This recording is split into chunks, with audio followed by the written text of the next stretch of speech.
a soon forgotten scene. We met in a dream, a world slipped through the sea. I don't wanna go, I don't wanna leave, but I am waking, unmaking everything.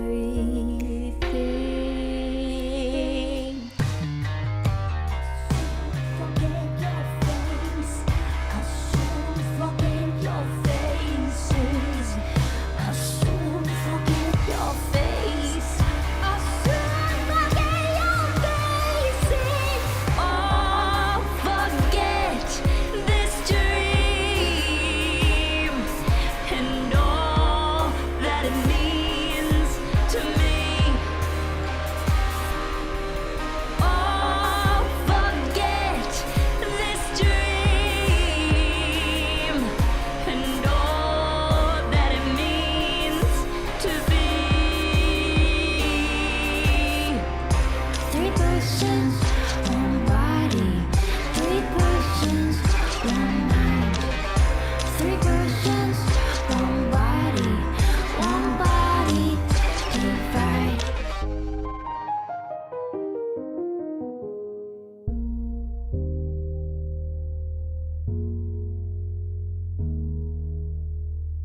Will I recall the failing so severe? The failings of my soul, they're slipping through my hand. I'm doomed to repeat this hell in my sleep. I'll lie to myself, unmaking everything.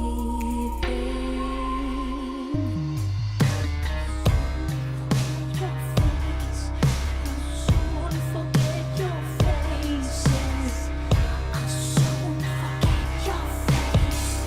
I'll soon forget your faces. Oh, forget this dream and all that it means to me. Oh, forget this dream and all that it means to me. Oh, forget this dream and all that it means to be. 3 persons, 1 body. 3 persons, 1 mind. 3 persons, 1 body. 1 body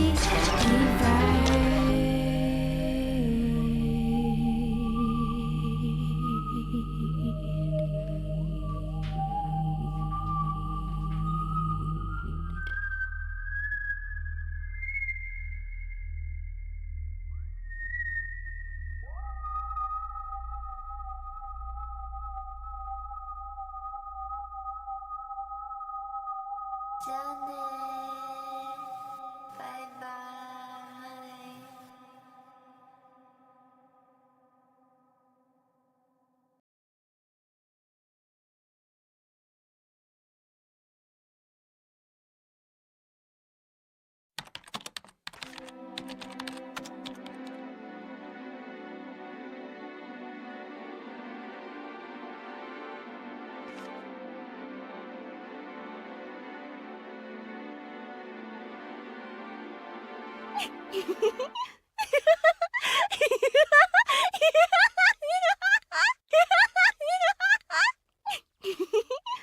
Kisage X is so funny.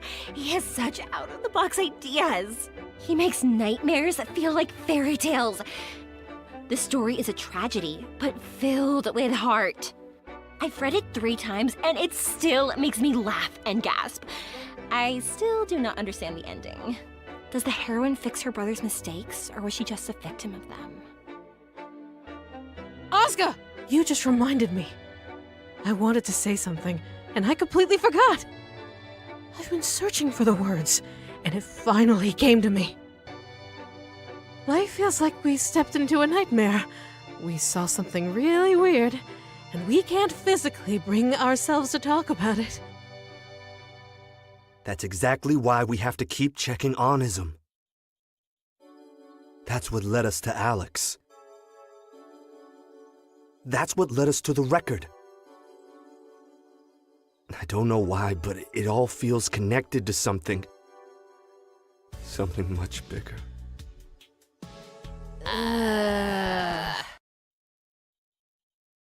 He brings out the worst in you. The worst in me? What's that supposed to mean? Look, I like Vela. Michael. Rory. Dolly. Panda. They're really great. But I don't like how you are with Alex. Claudio, how many times have you checked that creepy website since you met Alex? You're on it all the time. He's a weirdo. He's so obsessed with that poor girl.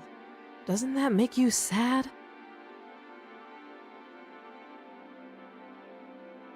Yeah.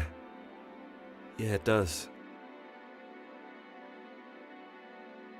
But I get it. I don't want his optimism about finding Semi Park rubbing off on you.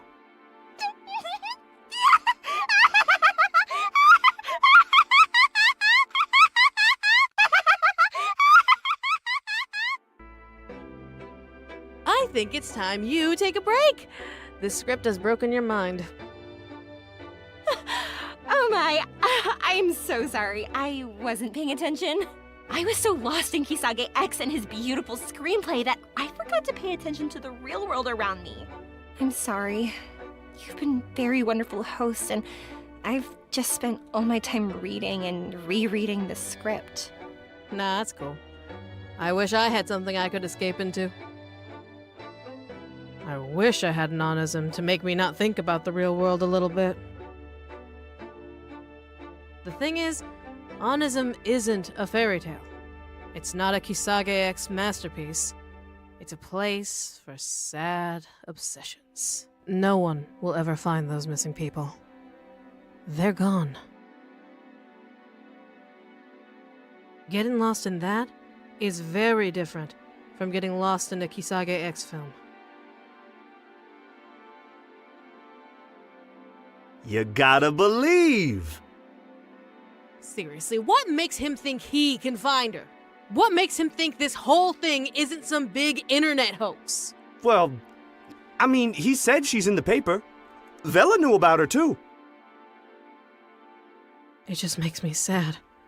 The way everyone is fixated on questions that don't have answers.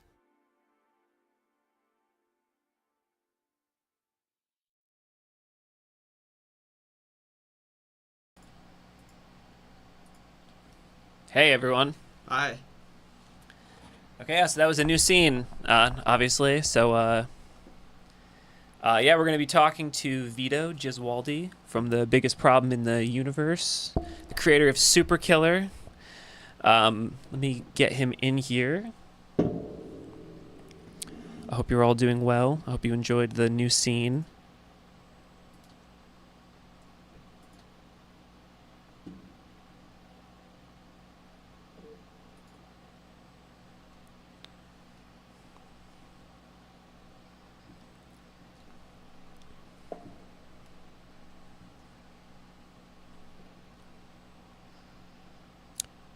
Hey, Vito.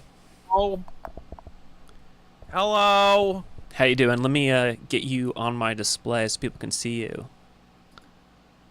why I look like a zombie. There, I look a little better. How you doing today? I'm doing good. And I'm excited to be here. We're live, right? Yeah, we're live. Yeah, I'm just getting you All on the. right. Yeah, you're just invisible, I think. Trying to Yeah, keep you're- the stream going. Yes. Nobody wants to hear about our technical difficulties. No. Do I need to do anything? Is my camera look good? Your camera looks good. Nice. I'm kind of a OBS boomer, to be honest. Oh, I get it. Well, what I would do, add a source. You might have to crop your screen.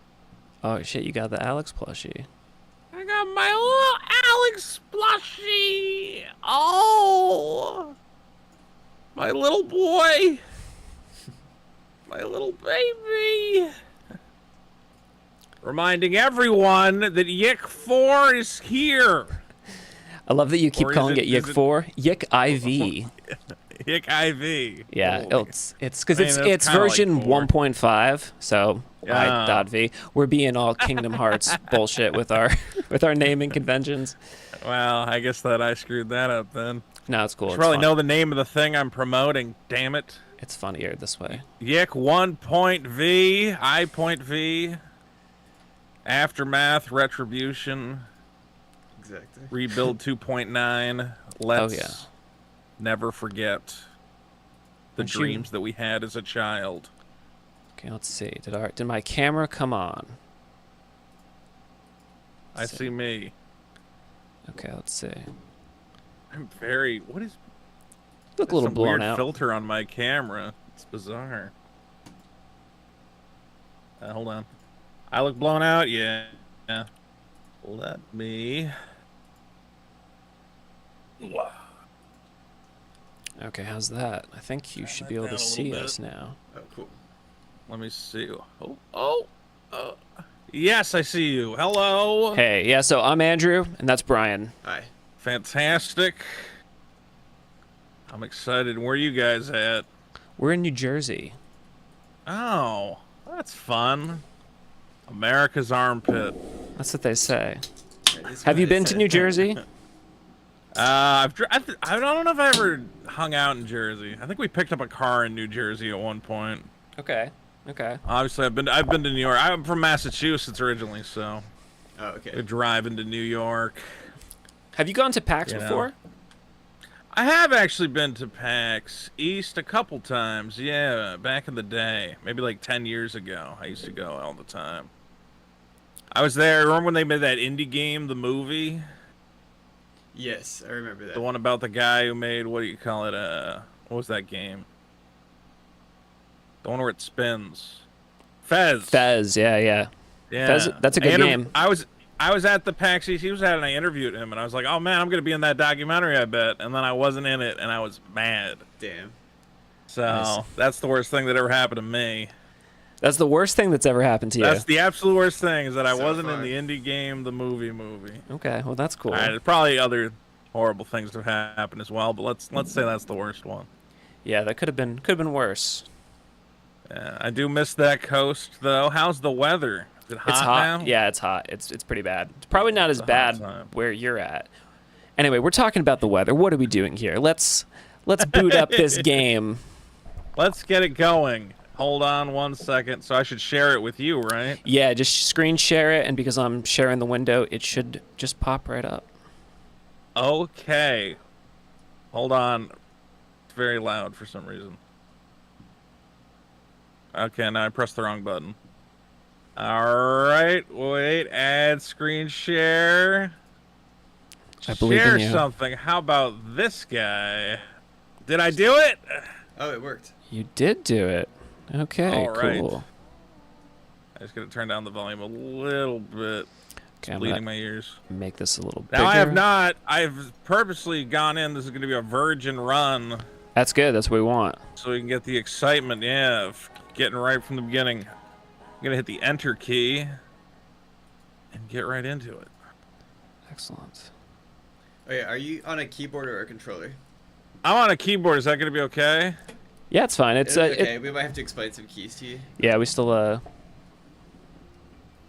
Yeah. All my PC controllers always break. I feel that. Oh, and I broke that. There we go.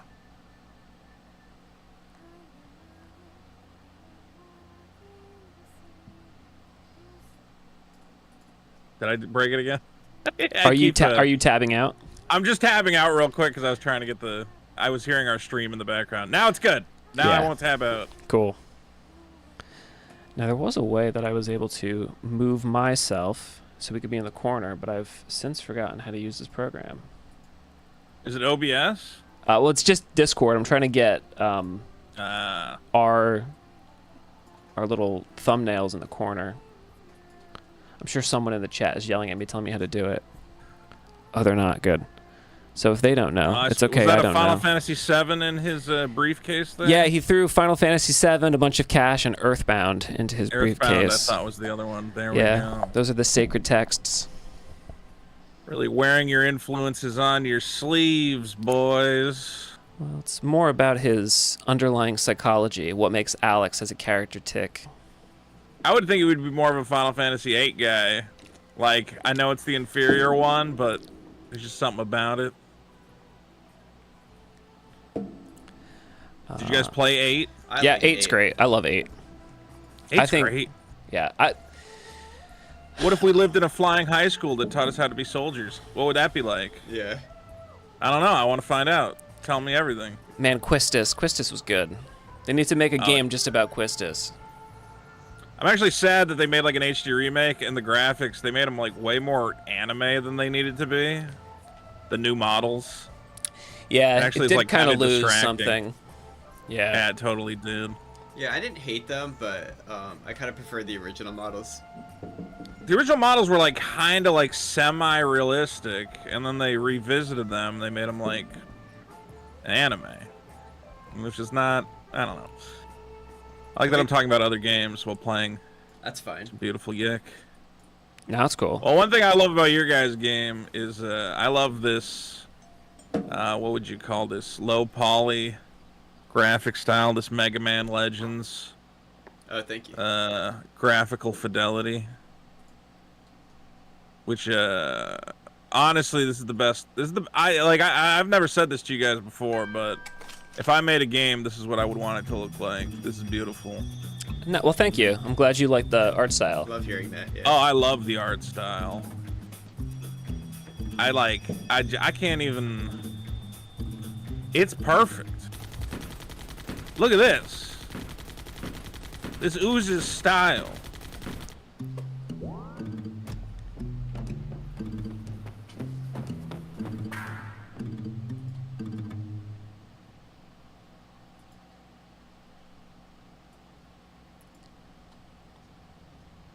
Oh yeah, baby. Now, is this all new, or is this people who've played YIIK will know This is all new. Yeah, so all new. Yeah, we all redid different. so many of the cutscenes because they just when we first designed the game, we didn't anticipate doing the whole thing with the sort of Persona style talk sprites. Yeah. It just, that was kind of a time and budget constraint thing in the end. So when we went back to redo stuff in the game, that was what was, I think, most exciting for us, was to get to make these cutscenes and really just try and explore, cinematics and trying to do more storytelling through the visuals. Because, one of the issues with how we developed the game in the first place was we wrote the script before we started making the game because we knew the voice acting was going to be a big undertaking. And that kind of made us forced to stick to the script we had. And there wasn't a lot of wiggle room there. So we couldn't, there was only so much we could do. You don't want to drag people back in the booth and have them do new lines. And well, it's also incredibly expensive. I mean, doing the voice acting for the first version cost us $40,000. And it just adds up so quickly. So if you're going to redo that, yeah, it's an easy way. $40,000. Wait, how much did you guys pay me for my voice acting? I didn't get one red penny. We paid you in a $35 Alex plush. All right, fair enough. All right, what am I going to press to advance this dialogue? The K button. Okay, it is. 2 semesters longer than I originally planned, but I was proud to be done. I had no idea what adult life held for me, but I was optimistic. Oh, baby. Look at this. Oh. I mean, you must feel immensely satisfied to just get to run around your little world, and doesn't that just feel good? You know, it does. So every once in a while, you forget, but then there's like waves where it like hits you, and you're like, oh yeah, this is kind of cool. Yeah, we go through every day would periods. wake up with a smug smile on my face, like I made a whole fucking video game where you can walk around, and I would be like, I'm the greatest thing that ever happened to anyone, because this is incredible. This is a labor. Oh, thank you. Yeah, it's definitely a lot of work. I'm making a comic book right now, and frankly, I'm not even gonna be that impressed with it when it's done, because it's not a video game. No, it'll be good. No, it's comic books are hard too. I don't think I've ever finished a single comic book I set out to Yeah, write. honestly, bringing anything to market is a lot harder than people expect. Like, Yeah.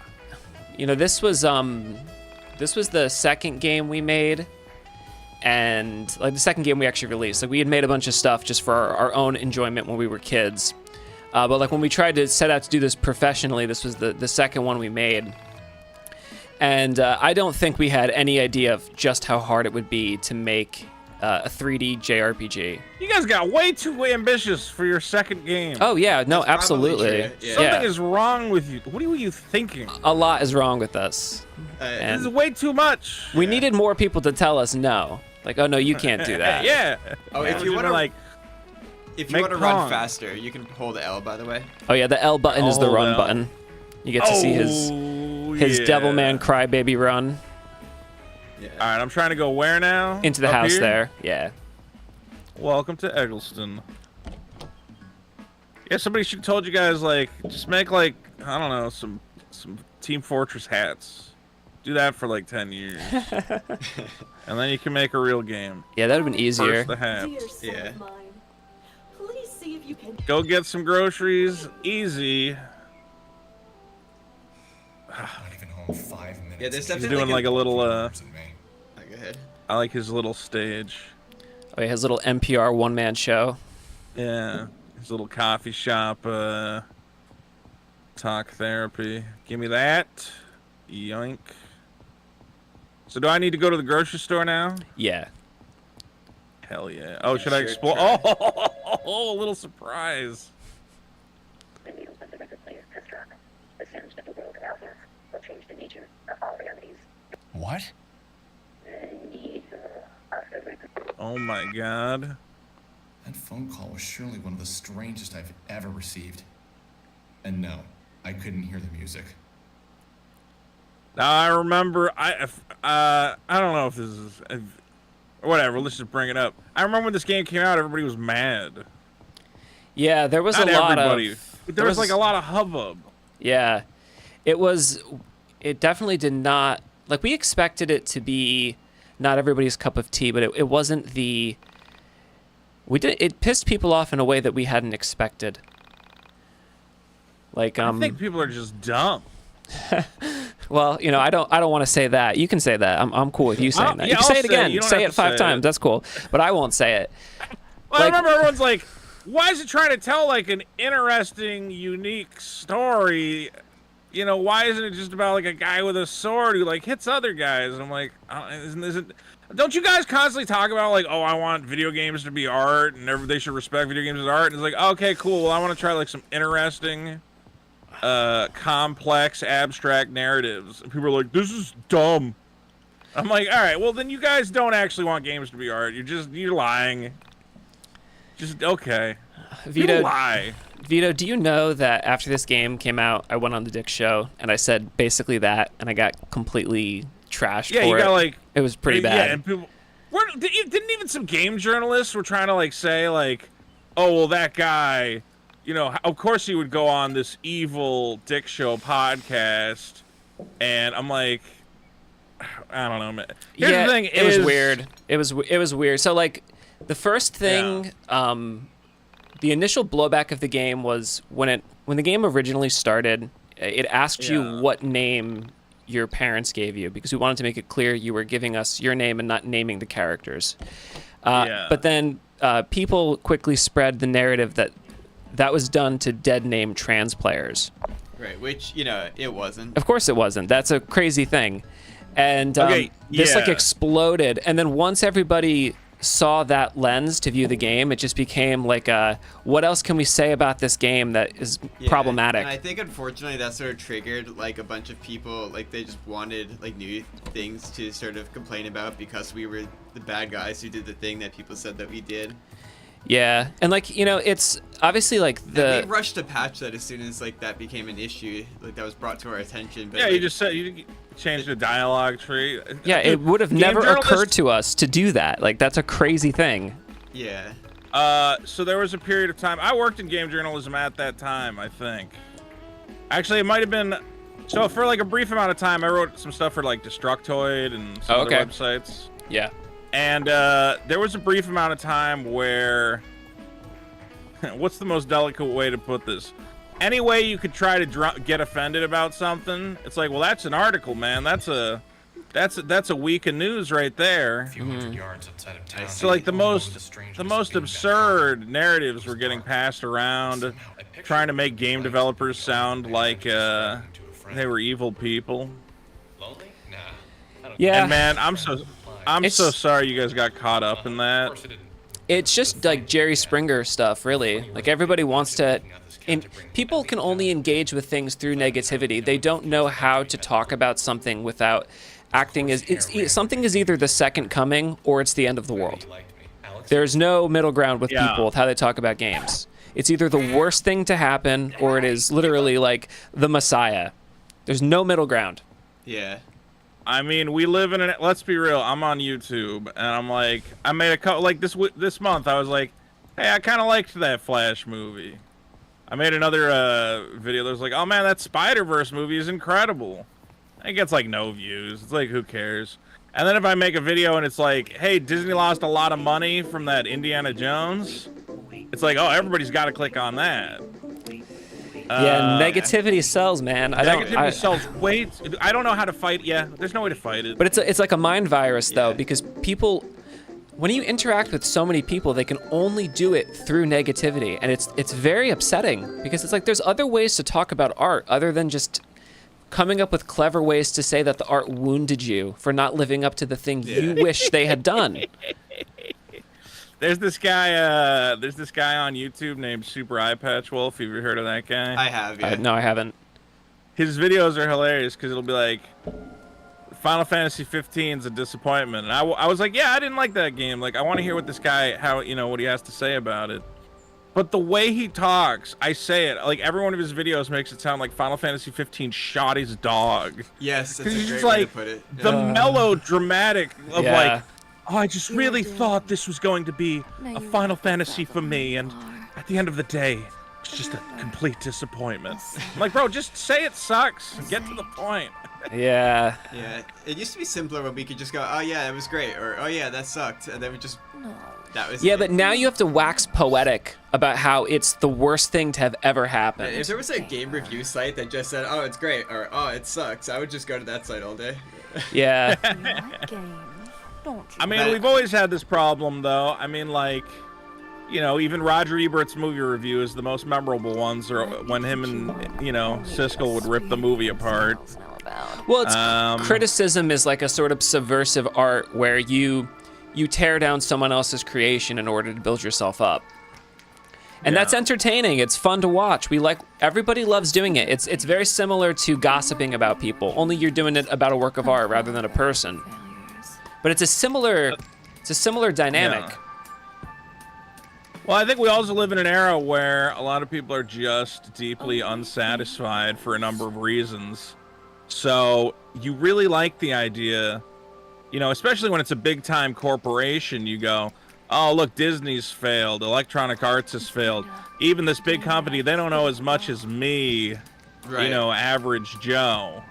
It's almost like you got one over on the oligarchs. Yeah. Every time they stumble and fall. It's The true. problem is when it trickles down to like little indie guys who are making fun projects, and you go, yeah, screw those guys. And it's like, well, they're just a couple of guys, man. They're not the enemy. Why do you want to revel in their, misery? It's because it's fun. That's really why people enjoy doing it. Yeah, they like to go, oh, I wouldn't have made the Flash look bad if it was my choice. Oh yeah, exactly. I would have made Christopher Reeve look really realistic if I was making the Flash. Yeah. Alright, is this Grandia rules? Not quite. Kinda. Like it's a similar idea with the act bar. Yeah. This heart is called a Carta. Oh, I don't want to bleed. I want to attack. You can think of the Carta almost like Yu-Gi-Oh, where you have the cards defending your life points, and the moment they're broken, you enter in a state of bleed. And bleed is a real-time slow death that happens whenever your character is in the act zone.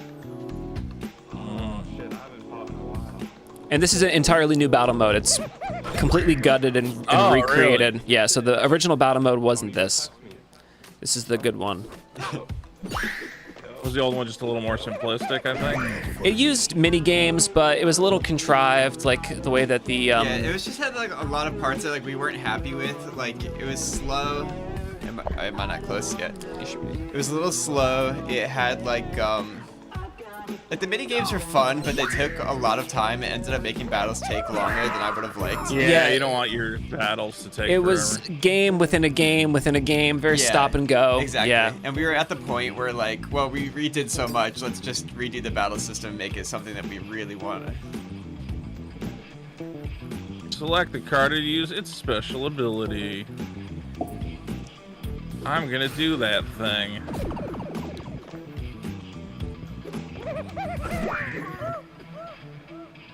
Carta have field and use skills. Check when you use Carta lives. Okay. So once I break one, I don't have it anymore. That makes sense. 3 times attack heating each. Oh man, I gotta use my PP. Yeah. I just break. Oh, okay.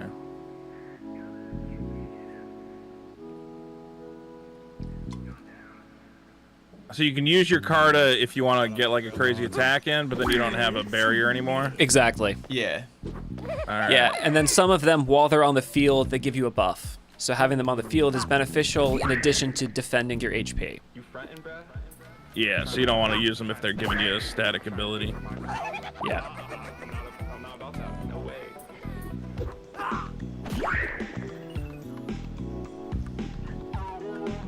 Ooh.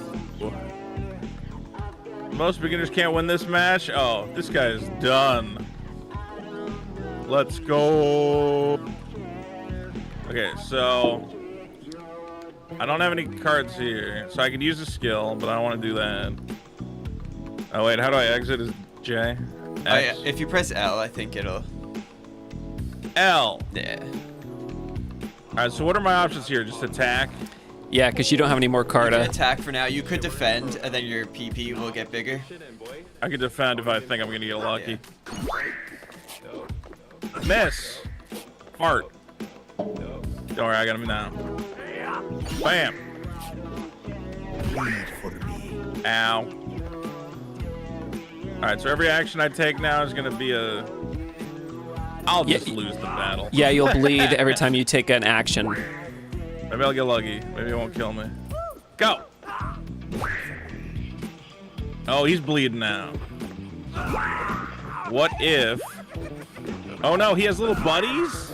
Yeah, he summoned some guys. Alright. Sorry, I'll try not to swear as much. So, It's okay. what did you I think you're fine.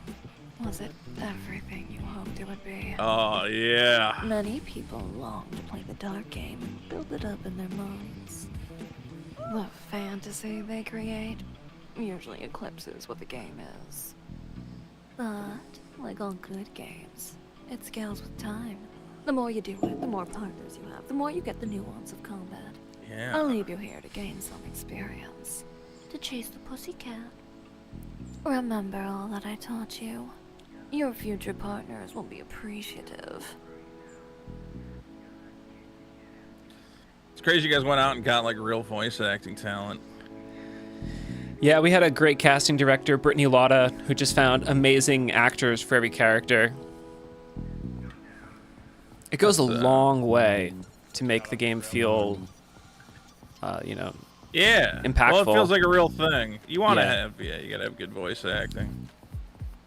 Some games have very bad voice acting. You frontin', bruh? It's true, yeah. Trying to step up? But I'm really happy with our voice actors. They all did incredible jobs. Yeah, for sure.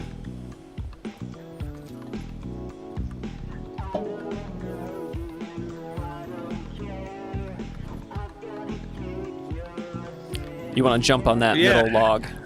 Oh, well, yeah. I was trying to see if there's any secret items, man. Oh, I'm sorry, I'm backseat gaming. I'm terrible at that. Wait, no, it's alright. Wait, what's that trash can? See, I found a thing. Oh, it paid off. Sick. Follow the yellow brick road. Yeah, it is hard to, man, we live in a very weird time for just trying to make stuff. Yeah, it's And even just trying to get people excited about stuff. People are like, wait, what do you mean you're promoting your own stuff? And you're like, well, that's how this gets made, man. I made a video game. I want you to look at it. And people are like, oh, so you want like money for it? You're like, well, yeah. I mean, I made stuff. What are you talking about? It's also strange because people don't seem to realize that everything is an advertisement. There's nothing you're consuming that isn't selling you something. Right. But then the No. moment someone's just like, hey, I made a thing, can you consider playing it or buying it? They're like, whoa, this isn't altruism? What the hell? I just want to participate in the economy. Yeah. Back when I used to game Reddit for points, I learned that. Oh, you're one of those? Well, not anymore. No. Just for like, back when I was trying to get my YouTube videos and stuff, or like, I forget exactly what it was, but it would be like, you can't say, "Hey, I made this cool video." Oh, right. Because everyone goes, yeah. "Oh, what a self-promoting prick." But if you go, "Hey, my friend made this cool video," for some reason, the 1 degree of separation, people are like, "Whoa, I want to see what this guy's friend made." Yeah, that's You're big not brain right there. supposed to be back here, you know. You're not allowed to promote yourself. It's so weird. Right. Especially You're since Reddit's looking just for your links to cat? stuff. in Yeah. theory. Yeah. Or it Oh. used to be. It's not your cat? Well, be careful around here. Make sure this cat is worth it. Oh, it's worth it. Vito, give me your top 3 JRPGs. Chrono Trigger. Good choice.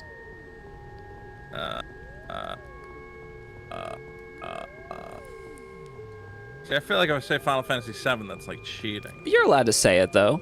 You know, it's a beloved classic yeah, but I want for to a have reason. like, I want to have some deep cuts. Oh, you want to have like a cool, You know? a cool top 3. Yeah. Okay. I want to like be like Cardia, the Hand of Fate or something. Somebody goes, oh, cool.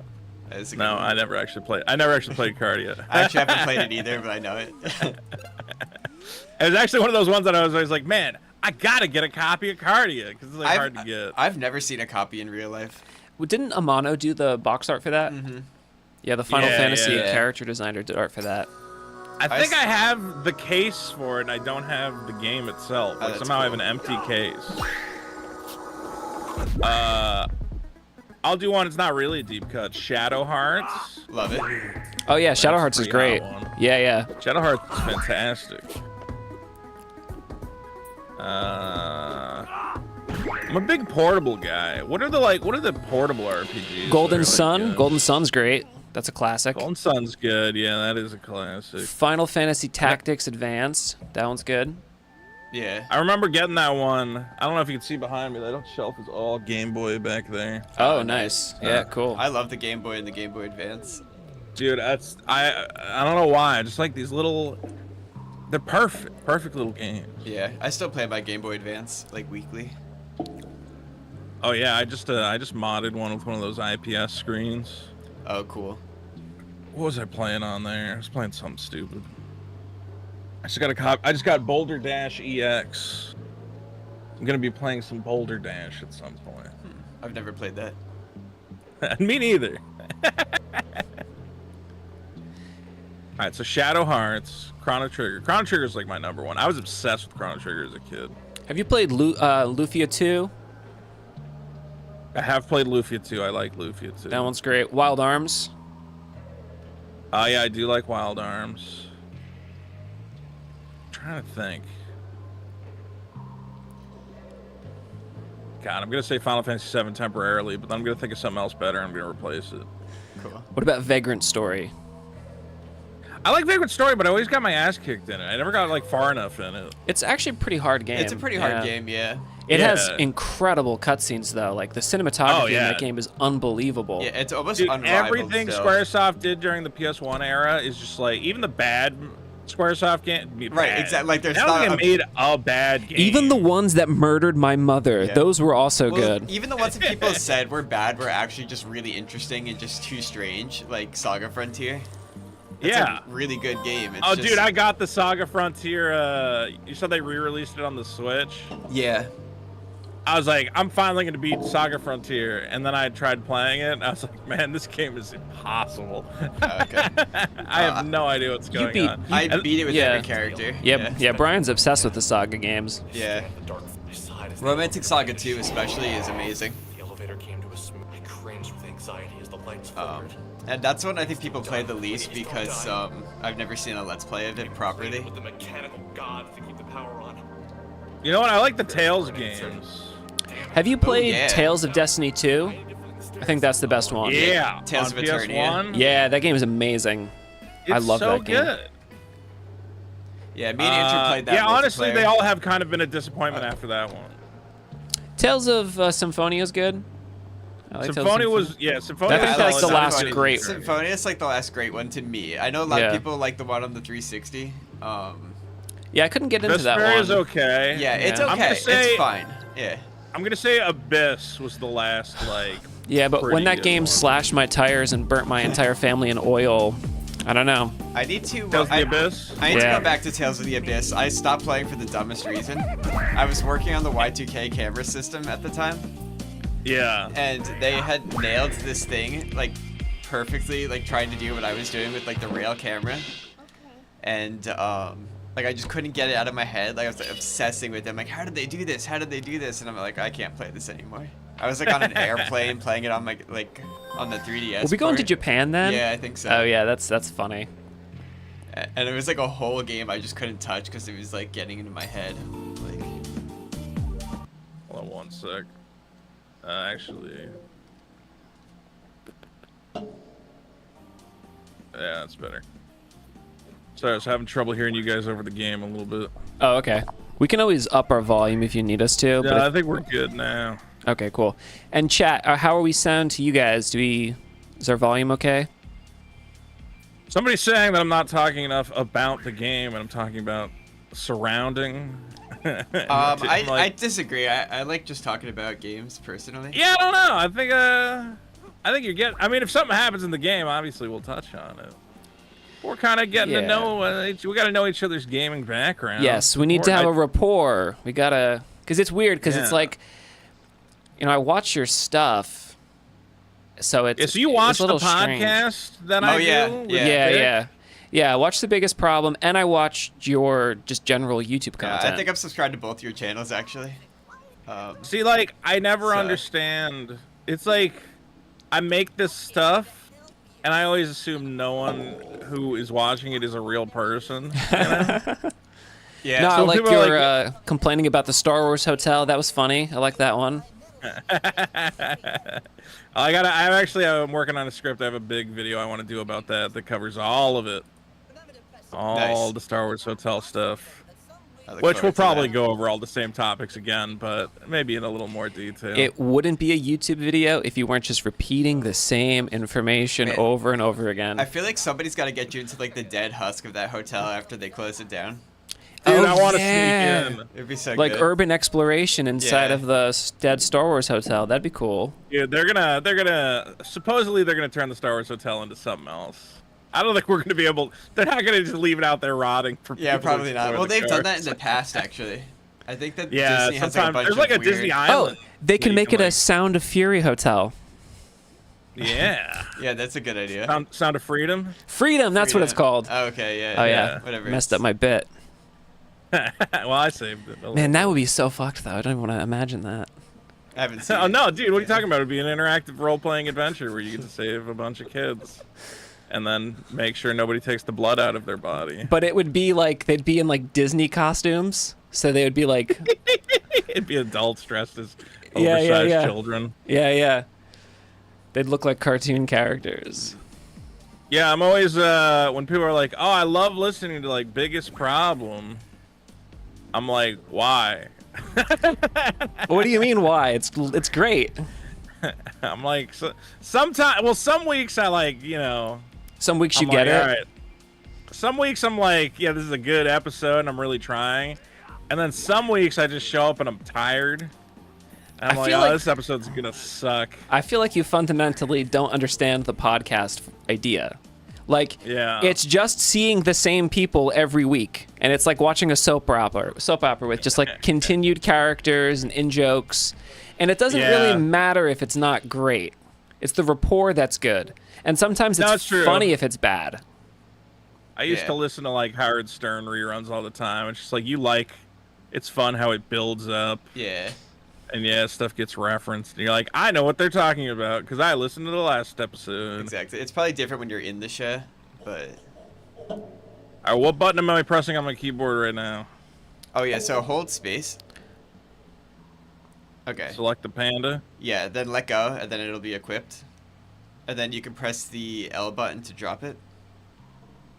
The L button? Yeah. Cool. And then you press it again to take it away. Okay. So it was just telling me I could do that here? Yeah. Oh, wait, I can use it for this thing? Is this a...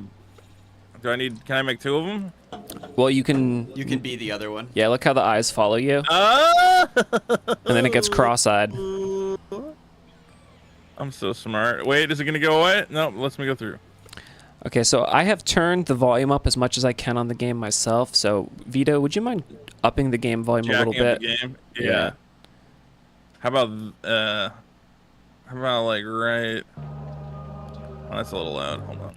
Well, I don't know. Is it coming through loud to you guys or just to me? It sounds loud on my end, but I can also hear you fine. Chat, how does this sound? Is this okay? If it's driving you nuts, that might be a problem. No, it's okay. Cool. I think I can work with it.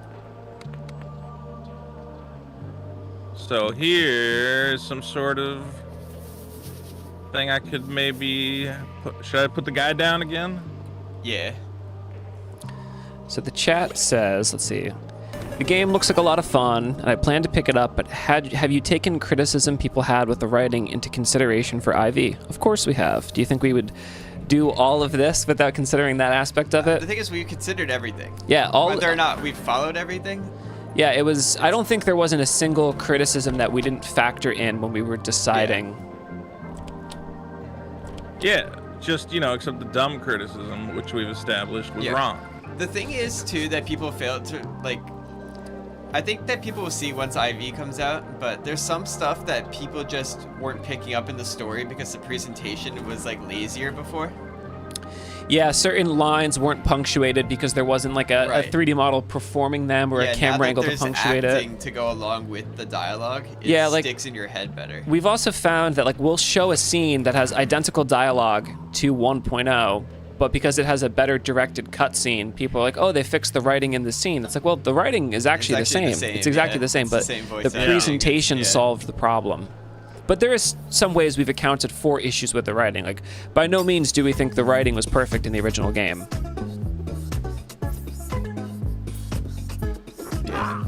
Wait for me. Ow. What? I was gonna say that guy's already bleeding, so I don't even need to attack him. Yeah, sometimes it's fun to just wait them out.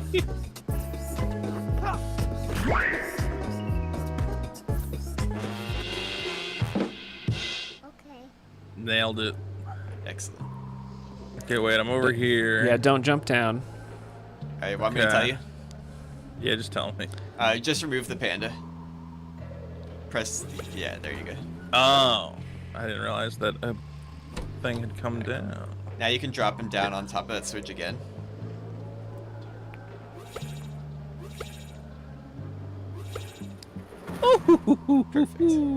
Yeah, then put the panda in the hole here. And then walk on top of it or something? Yeah. Is that gonna work? Yeah. That'll work. I don't want to fall. Hello, lady. What? She narrows her eyes and looks at the young man standing there. He is so tall, she seems to be looking far overhead. Their eyes meet. The young man smiles. His smile is meant to show he means no harm. Through the eyes of a high-flying dawn bird, we take in the scene from mid-air, from above. We see that we are intertwining organisms. What? What are you talking about? Through the eyes of a high-flying dawn bird, we observe the pyramid of dimensional shift. I don't understand. What's going on here? Through the eyes of a high-flying dawn bird, we pretend to not see the eye of providence. I think she's coming on to me. That thing? The eye of providence.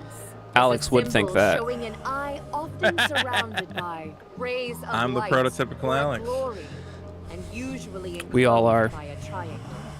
Yeah, like on the dollar. But what does that have to do with anything? Whoa! Come back! I need you. She was gonna be my girlfriend, and now she's gone. I'm gonna go in this door. That's the story of the game. That is the story of the game, basically. You kind of figured it out. See, I'm thinking 2 steps ahead. It's almost like media literacy goes a long way. That's crazy. Giant eye.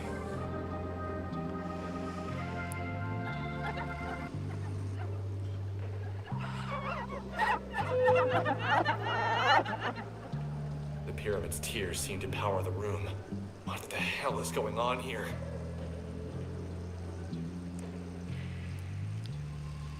Did you guys ever have Tim Rogers play this game?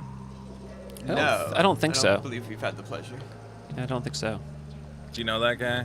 Yeah. I You vaguely. would know him if you saw yeah, him. I don't know, I'm kind of clueless sometimes when it comes to who the current people are. But he's been around for a while, though, right? Tim Yeah. Rogers? Yeah. Oh, he's been around way too long. Didn't he read all the Halo books? I think I saw that video where he read all the Halo books. He probably did. That sounds like Yeah. something he would do. All right, am I just going down now? Yeah, and you're going to the elevator to the right. Point is, I feel like I remember talking about this game with him or something. I think the problem is that this feels like something he would make. Maybe that's why he's not allowed to talk about it, because it's like, well, I was funny. supposed to make this game. That's funny. I can't. Yeah, Tim's a weirdo. He's great. Now he just makes those big, long, like he has a 6-hour video on YouTube about Tokamiki Memorial. That's a great video. I haven't finished it yet, though, because it's very long. Oh, you I just think at went one back. point, I screwed it up. I think at one point in that video he goes, when I was moving out of Oakland, you know, I had to give away all my stuff. Vito came to my house and took all my video games. And then he looks at the camera and he's like, Vito, clean your room.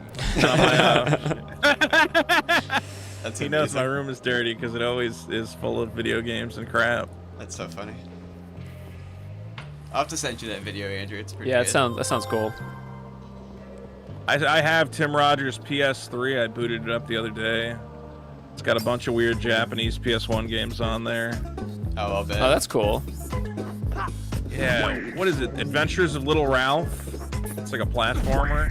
I don't know that. I don't know that one. It's like it's one of those ones that's always on the list of like PS1 games you should import. But I Oh, think now yeah, it's a bunch of money. And there's one called Is Gunner's Heaven. Is Adventures of Little Ralph the one where you turn into like the big guy? I wasn't playing it. I can't remember now.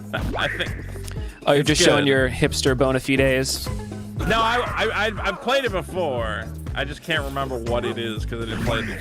I was playing Gunner's Heaven yesterday, which is basically like Sony tried to rip off Gunstar Heroes. Oh, okay, that sounds cool. They ripped off Gunstar Heroes like 100%. We were like, wait, this is just Gunstar Heroes. We're like, yeah. So I still don't have any cards, right? No, not yet. Forgive me if I struggle to hear you over the screaming rock soundtrack. It's okay. I can also speak more directly into the microphone, see if that helps. I wasn't aware that this fight was still in this location. But Yeah, you might want to consider throwing out Panda Barrier next turn. Okay. One of your skills. That's under skills. yeah, I think he'll survive though. I thought he didn't have enough PP. Well, you gain PP every turn. Yeah. Should You can use do LP a toss. or no? Yeah, LP toss is fine.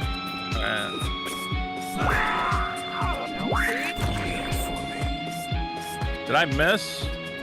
You hit him, but it's just you should try using a healing item. Should I stop bleed or should I life up? I would life up. Oh God. Yeah, now you'll. It's not a great healing. Is that item. not enough? Actually, if you hit him once, Oh, yeah, just use like the slice of pizza if you want, but you probably could kill him. yeah, I think if you just use the general attack, you'll kill him. All right. General only attack. Yeah. Come on, baby. Yes. Weakness. Yeah. Now pop open your. Actually, go back to the healing fountain. How do I? Is that? Oh, right there. Oh yeah, right there. Yeah. Have you noticed the mysterious man with the camera filming you? I have. Is there any way to talk to that gentleman? Kind of, but it's a whole picture in picture. It's a big trick you got to do to get up there. It's kind of gonna remain a secret. Ooh. I won't spoil it on the stream. Yeah, I'm sure some people. watching Obviously, have kiss the baby. Obviously. I was too slow. Come on. Oh, it's my new girlfriend. Hello. I noticed you're sad. Maybe we could be sad together. It's a good pickup line. Yeah, it always works. Works 100% of the time, every time. Wow, you heard it here first, kids.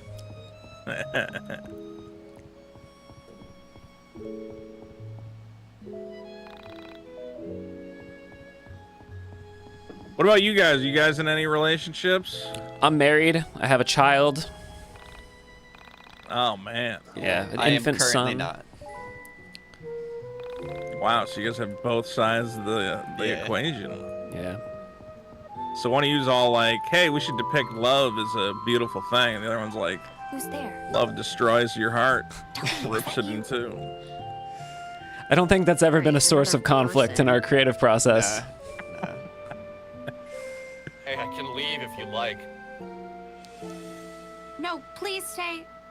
I've been pretty lonely here. What sort of relationship would you say Alex desires in his core?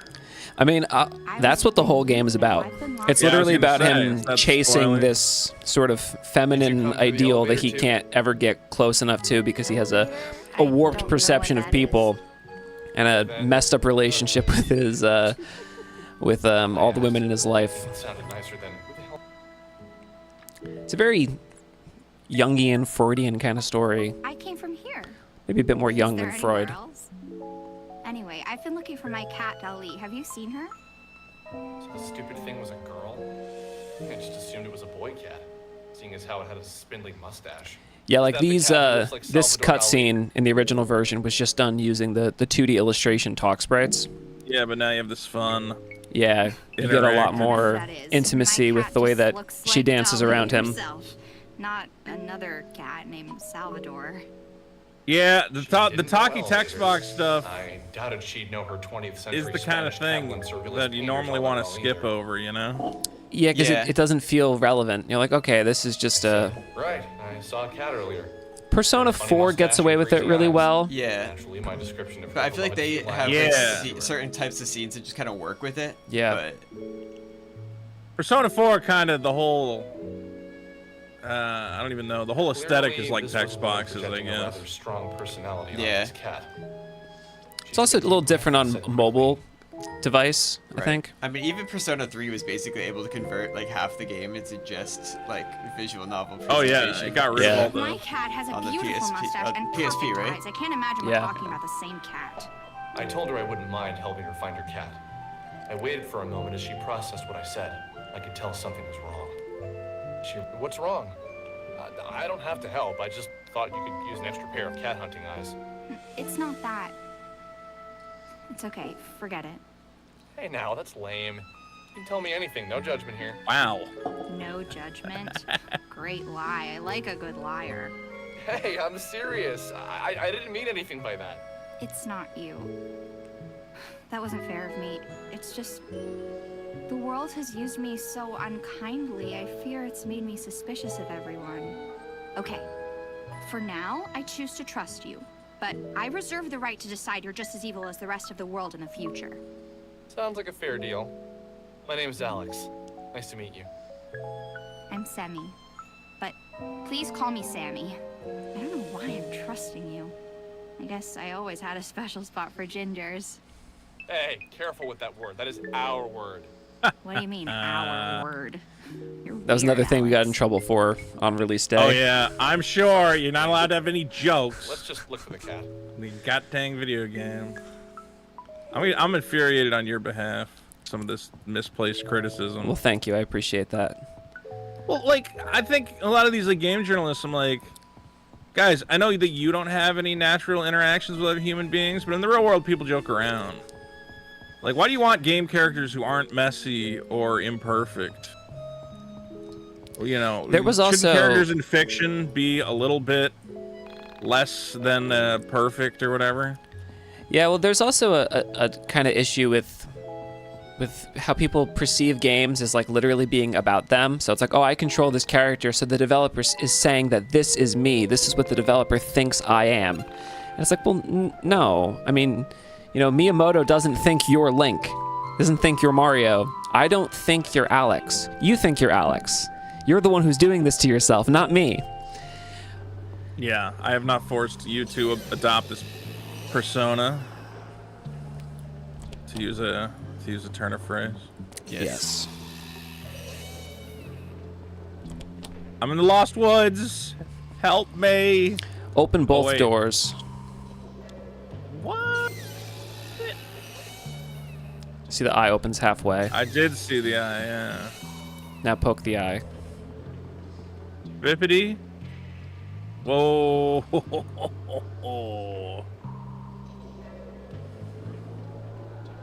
Wait, but I want those treasure babies. There we go. Yoink. Yoink. Were you trying to hide those treasures or not? Kinda. Cause I'm like, I saw them in the cutscene. I'm gonna get them. Kitty cat. Oh, Dolly, where have you been?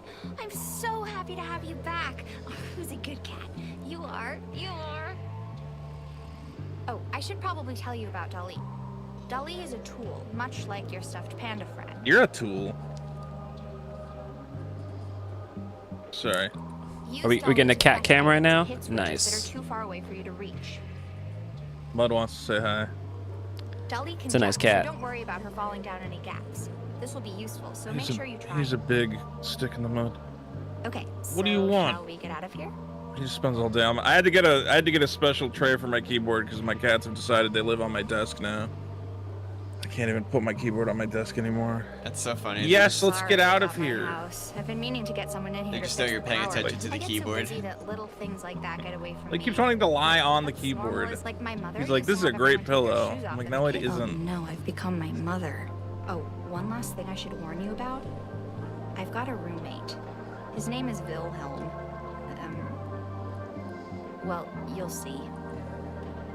Dolly can be used to hit switches and stun enemies. Oh, I can switch between things now. Yeah, with the space button. Ooh. Okay. Is this one of these situations where I need to make that happen? Yes. Oh my. Okay, wait. So. Alright. Oh wait, can I get on that one? Check the lever to your left. Jump? Oh. One of those. Whee! But now I can't hit that one. Oh my god! Why did I do that?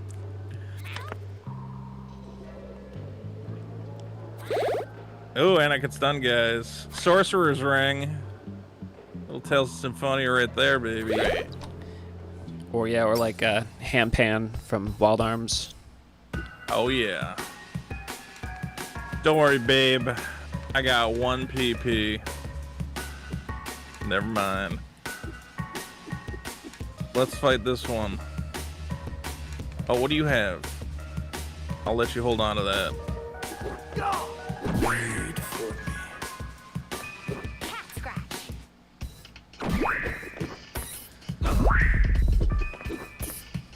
Oh god.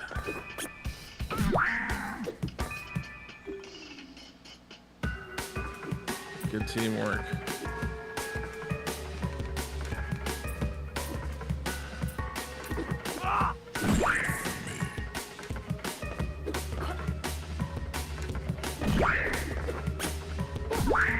So you guys big card game guys at all? No, not at all actually. I like Yu-Gi-Oh, and that's it. And I only like the starter decks of Yu-Gi-Oh. I don't really play card games. I like the idea in theory, but I don't think I actually do like card games. But so I kind of designed this as like a system where it could appeal to me and people who like cards. You never played like Card Fighters Clash? No. Yeah, Geo Pocket Color. Oh no, wait, yeah, the fighting game. Yeah, that game's pretty cool. That's cool. I like that game. But I don't like Magic the Gathering or things like that. Yeah, I mean you do like Yu-Gi-Oh. Yes, I like Yu-Gi-Oh. Yeah. When's the last time you played Magic the Gathering? Like 2 years ago. Was it? It might have been more recent than that. Was it? Yeah. Like, last time Will was by. Yeah, we play with our. We've played a few times with our friend Will. He's really into it. All right, I'll say this: you I probably had want to do fun, this part on a. You probably want to do this part with a controller. Yeah, it's a Not little annoying with the keyboard. Yeah, I've made it through, but it's not as pleasant. Yeah, there's a bit more friction than it would otherwise. You can also just interact with that one using the K button. I know. Yeah. I was being an idiot. So you want to be off that carpet. Ah! I guess I gotta fight this guy. I don't really have I mean, do I have a choice? Probably not. You could skip him, but it's alright. I'll just knock him out. Wait for me. Is the music doing anything for you, Vito? I like the music, it's solid. Bow, bow, bow. It's definitely got an Earthbound vibe to it. Wait for me. yeah, we have a lot of music tracks in this game. Yeah, we have over 3 hours of music in the game.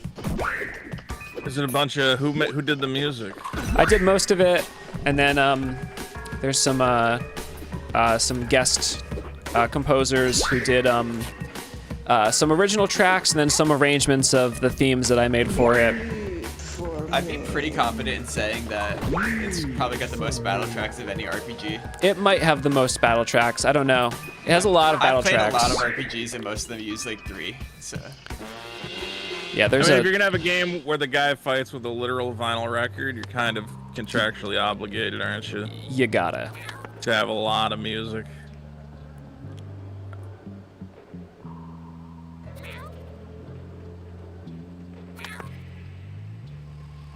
Am I doing it? Yeah. And then get the one. Yes. Oh, I'm so smart. Go, go, go. Fuck. Oh, almost. Close.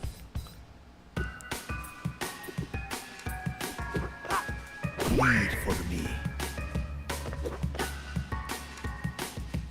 Yeah, I think we have at least 5 unique battle tracks per dungeon. And then some of them pull in some battle tracks from the previous dungeons as well. You guys should reach out to Tim Pool. See if he'd put some of his music in the game. I'm gonna pass on that one. I just realized some of the people listening are like, wait, what? Deep cuts, guys. Yeah, you've been on the internet. I don't know, man. That emo boy. Although I was listening to a song today. Did you guys see that song about a pregnant Sonic? Wait, no. Wait, did he do one? Did Tim Pool make a song about pregnant Tim Pool Sonic? did not make a pregnant Oh, Sonic. okay, because I was like, what? Some dude made like this TikTok, and it starts off where it's like he walks in on his buddy, and his buddy's looking at like pregnant Sonic pictures. He's like, oh geez, and he keeps pressing back, and just more and more pictures. And he's like, hey man, who hasn't wanted to see a great hero Sonic, carrying a child to term? Like, I get it, but Me. then it turns into this. I have not wanted to see that song, this legitimate like emo bop. Wow. That it was just like the pregnant Sonic song, and I was like, man, this music's good. I could jam on this. That's so funny. Give me two. Oh, give me some pepperonis. I got money for days. What will you do? That's a nice thing too about a demo is you don't have to like save your money. Oh yeah, it's true. Yeah, you can just blow it. I can use all my Phoenix Downs and Ethers without feeling bad. Exactly.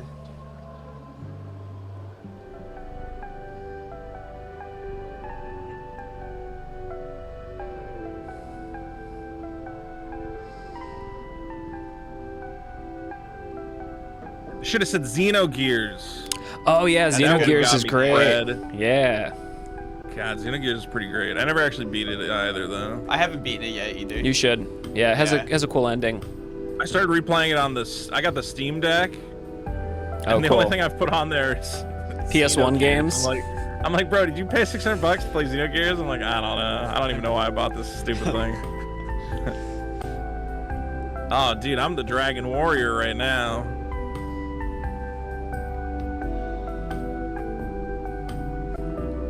I choose the light.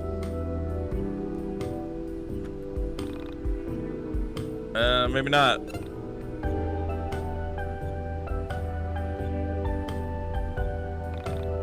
Yeah, sure. What?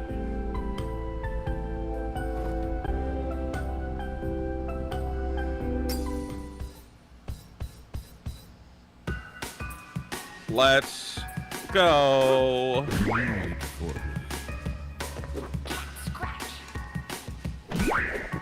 I always really wanted to play the Xenosaga games. I remember when I was a kid, when Xenosaga was coming out, I was like so hyped for it. And I played it and I was like, oh man, this sucks. It's very slow. It is very it's slow. very Like, slow. people say it's Arcane so is slow. Dude, it's like 4 hours of cutscenes to start the game. Yeah, it takes forever to get into a battle. Yeah. Great character designs though. Yeah. Cosmos looks cool. Yeah. Maybe if you got like And then really you start drunk, getting into the like, lore and you're like, wait a minute, you meet Jesus Christ in that game? And you're like, I want to Yeah. get to that point. Actually, all of the Xeno games have a sort of like Gnostic mythology. Christian thing going on. Yeah. Yeah. strange. I love that Japan has this like obsession with like Christian imagery without really like, I guess. Well, do you know maybe where that Xenogears came actually from? did some- Do you know where that We had came a lot from? of Christian missionaries. Well, right? it's so Carl Jung was very popular in Japan, and his writings are all about the sort of psychological importance of myth. And he writes a Yeah. lot about Christian symbolism. So a lot of them took those ideas, especially when he writes about Christian Gnosticism, and they basically write stories about that. I have a mono tarot deck. And in that book, in the tarot deck, came with a book that actually talks about how Jung popularized the tarot and Christian symbolism in Japan. That's why you have an explosion of those types of stories. Interesting. And then that bleeds into like Evangelion and even which Zelda. then just like, well, people are always like, well, why are they called angels or whatever else? You're like, they're not really for any meaningful reason. They just thought crosses look cool and angel sounds cool. And they're right. Looks cool as shit. They are cool. I'm a big Evangelion guy. Oh yeah, I love it. So good. Yeah. For me. I've been thinking about it recently because everybody always like gets out Evangelion. They're like, I don't get it, and I'm like, there really is just no video that just goes, okay, here's exactly what happened, okay, and like breaks it down bit by bit. I just don't understand the confusion. I started writing the Ultimate Evangelion Explains. But it's like, not video. it's not confusing at all. All of the women are his mother, and it's all about his fucked up relationship with his mother. That's the whole story. It's Yeah, really but simple. Everybody wants to know all the other stuff. And the problem is that a lot of that stuff didn't get spoiled except in this PSP game that only came out in Japan. Nice. What? That's Yeah, cool. there's a game called Evangelion, like, 2 for the Okay. PSP. Weird. And they were like, hey, Ano, can you give us some cool stuff to put in the game? And he's like, how about I explain every piece of secret lore that has never been explained ever? And they're like, you want to put that in the PSP game? And he's like, yeah. Yeah, That's fuck it. amazing. So like as you play that game, there's these unlockable files that tell you like where the angels came from, who made them, why they made them. Amazing. And you're like, this feels like this should be somewhere more important. That's so That's funny. cool. Now, do I have to play the Wonder Swan game to understand that, or how does that work? Yeah. Then you have to play the Wonder Swan game where you raise an Evangelion and it always goes wrong. Yeah. Or no, you raise Adam. You raise an angel. The game looks fucking weird. Point is, guys, the first ancestral race said we should make more life. So they made white eggs with atoms inside them. They made black eggs with Liliths inside them. They sent them all over the universe. And if a black egg and a white egg land on the same planet, bad stuff happens. I've got a roommate. And that's the story of His name is Evangelion. Wilhelm. Wow. You see, we never really got Yeah. along because I'm not And also, every woman is your confrontational, and mom. He's obsessed with conflict and misery. Not every woman is your mom. Kinda. Ray. It's just There's a clone of Masato. his mom. Yeah, but Masato's his surrogate mom. Yeah. And yeah. Asuka's his. That's the mom he wants to strangle. They're all his mom. Yeah. I hate to break it to you. That's the story. I hate to break this to you. All women that you'll interact with for the rest of your life are your mom. That's for all characters in all fiction yes. Yes.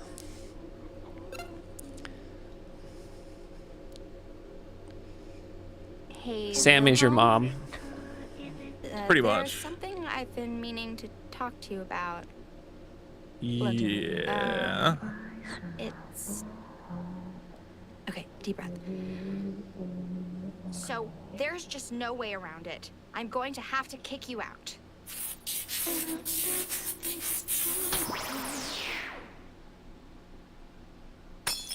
Whoa! 1004 says, do you think Carl Jung had a thing for his mom? No, but Freud did, for sure. I feel like I should have gave Sammy back some life earlier.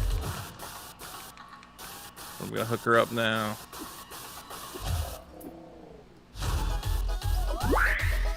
Yeah, get burgered.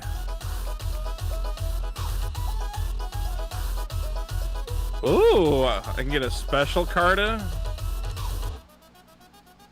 Steal a Carta from an enemy. Would that work on this guy? Yeah. I'm gonna do it. Well, wait, is that a good one? I would do it. Yeah, I would do it. Then I'm gonna do it. Give me that. Give Yeah, me your cards. We actually go out of our way to make it so the Carta are never like, you can't use this on a boss. Because so many times you have a cool move and it only works on like normal enemies, and that kind of sucks. Yeah. What is Alex YIIK's persona? It's Panda, obviously. It's a stupid question.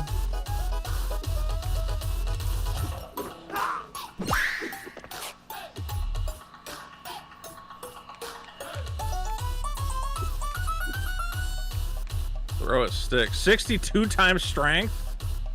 A 1.62. I'm doing it. Boom. Whoa.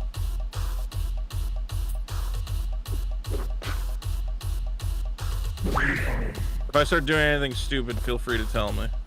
You're good so far. Wait for me.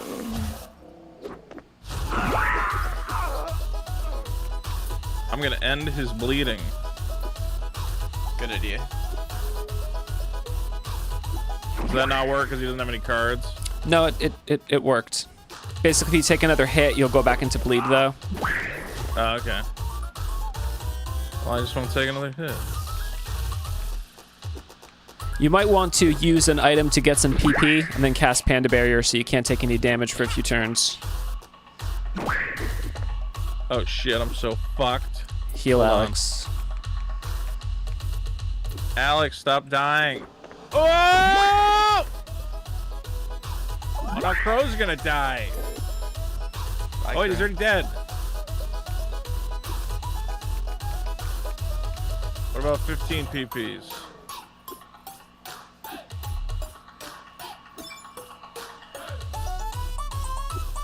Can I use the panda now? Yeah. Leave me alone.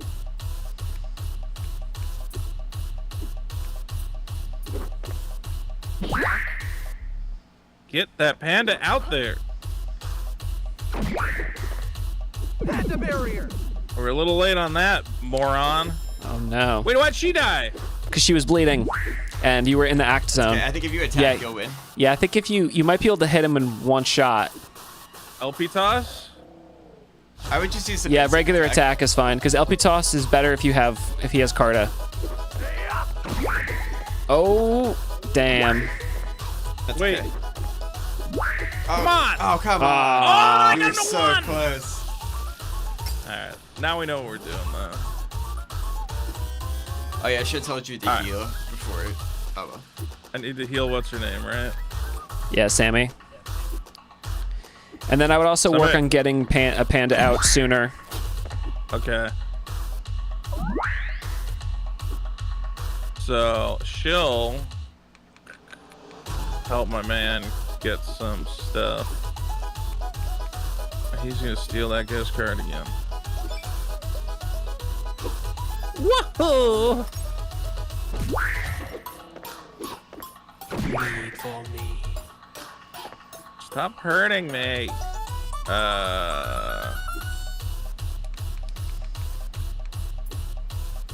We're gonna get him there.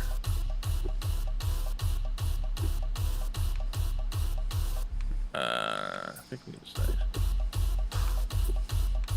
Panda time.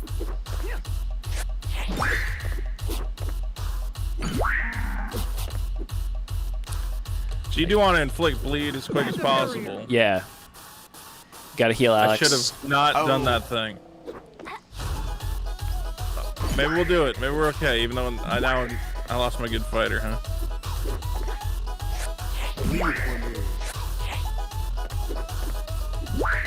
Do all the enemies have specifically assigned Carta? Yes, they do.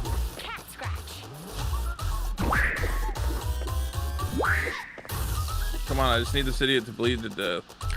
So if you use Rally with Sammy next time instead of the item, it fully maxes out your PP, so you don't have to use all the items. So you save yourself a turn getting the PP up.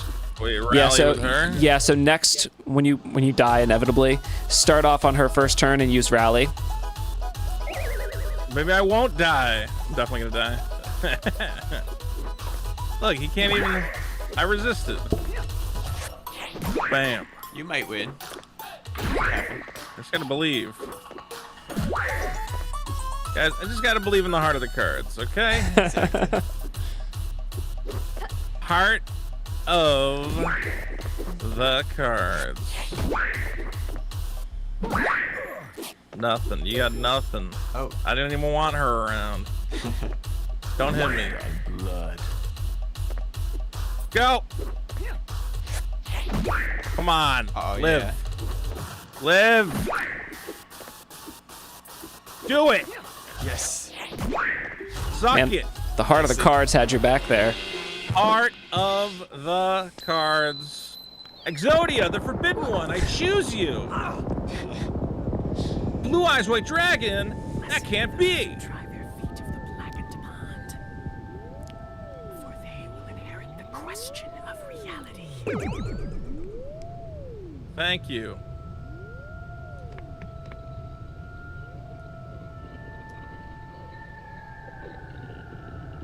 Wow, that was one crazy caper.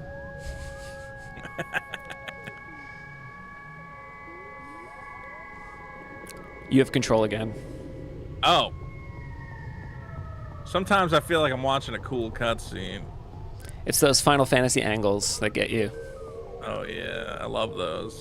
Honestly, that's where RPGs went wrong once they got rid of the fixed camera. I totally agree. Everything lost the cinematic feel. Yeah.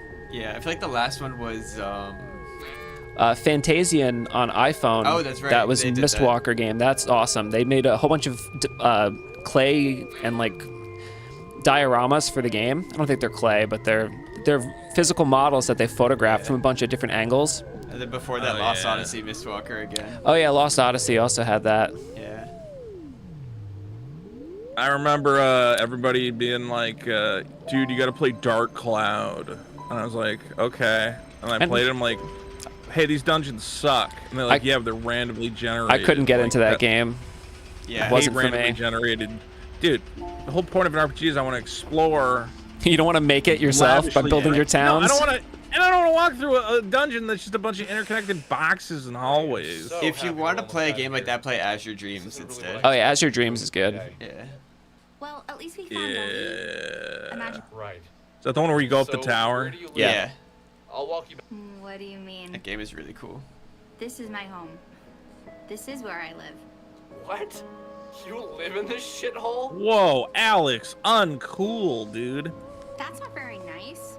I'd never call your house a crap hole because I have manners. Ever heard of them, Alex? Sorry. It's just not every day I meet a girl who lives in an old factory. I don't see it that way. I almost feel as if the factory lives with me. As if the factory, just like Dali, is part of me. The factory is part of you? Wow, you're almost as dumb as you look. Of course, the factory isn't part of me. That's just weird. But do you actually live here? Yeah, just me and Dolly. But usually Dolly's better about keeping me company, you know? He isn't always just running off to God knows where.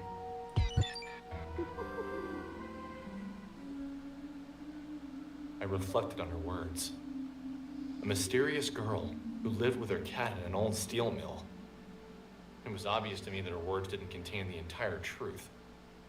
Something about her compelled me. Pieces of her story started to fit together in my mind. Well, at least that's what I thought at the time. I can admit now that some pieces were pure fabrication on my part. In my head, her story went something like this. Sammy was homeless. A runaway woman who was trying to escape hard times. Someone who had found refuge in her cat. Maybe the only thing left from her previous life. Somehow this felt right inside my head. And still, I could tell I was missing something. Her clothes were clean. Her breath was fresh. And she was much more energetic than any homeless girl I'd ever known. Not that I'd known many. The secret to what I was missing lay in her temperament. Is that your hobby? Is what my hobby? Staring off into space and screwing up your face as if to say, what's going on inside my head is really important, so just let me think. Hey, I don't make that fit.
my god, no!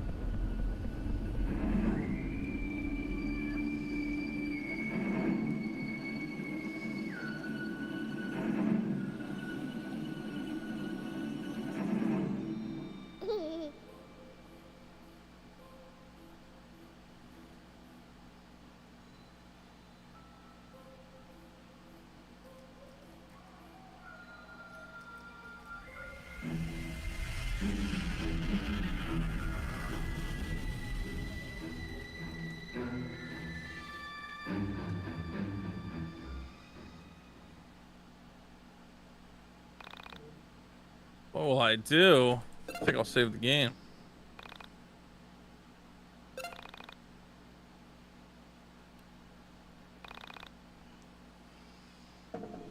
Oh man, a whole lot is going down. This is the last scene before the demo's over.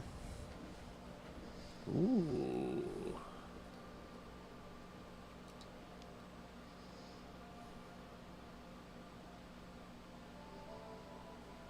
How are people going to be able to get this demo? Is it available now? No, currently we don't have any demos for IV. We're thinking about maybe doing one, but we're almost done making it. So hopefully before long they can just play the real game. Yeah. I would say Human we're action. only a few more weeks from finishing it, actually. Nice.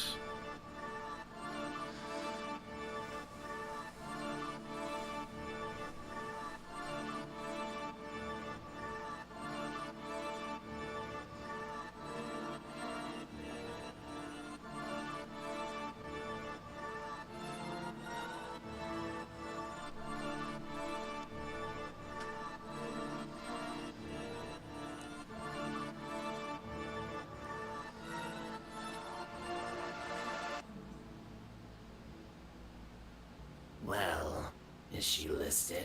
No, tonight's auction isn't her. It's something I don't understand. An abstract desire. I really don't get this one. It's not anything you or I could relate to. So, is your plan working or not? Oh, I don't know if I'd call it a plan yet. My forum's grown, so something is happening. New crowd isn't great. Edgier than I expected. Their reaction to the one image proves it. Monism has gone septic. Birds of a feather. The question remains, why that image?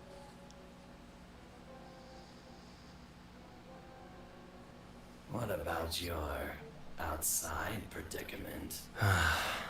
Don't remind me. And that's the end of the demo there.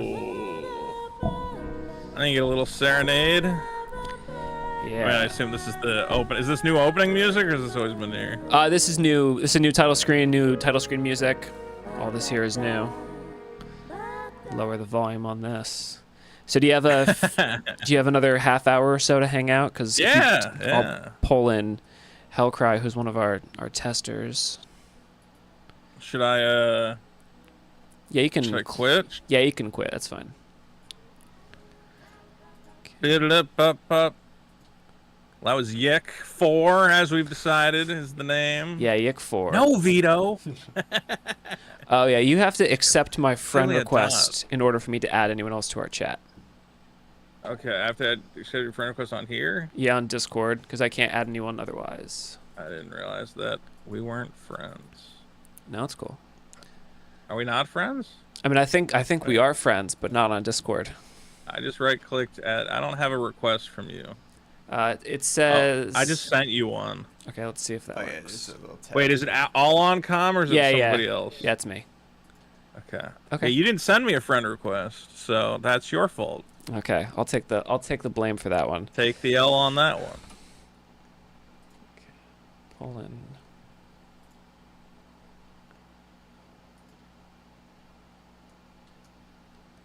Hello. Oh hey. Oh. That's. Oh. Okay, now let's see if I screwed up the stream. Okay, let me just fix the stream real quick. Gotta get Vito back into here.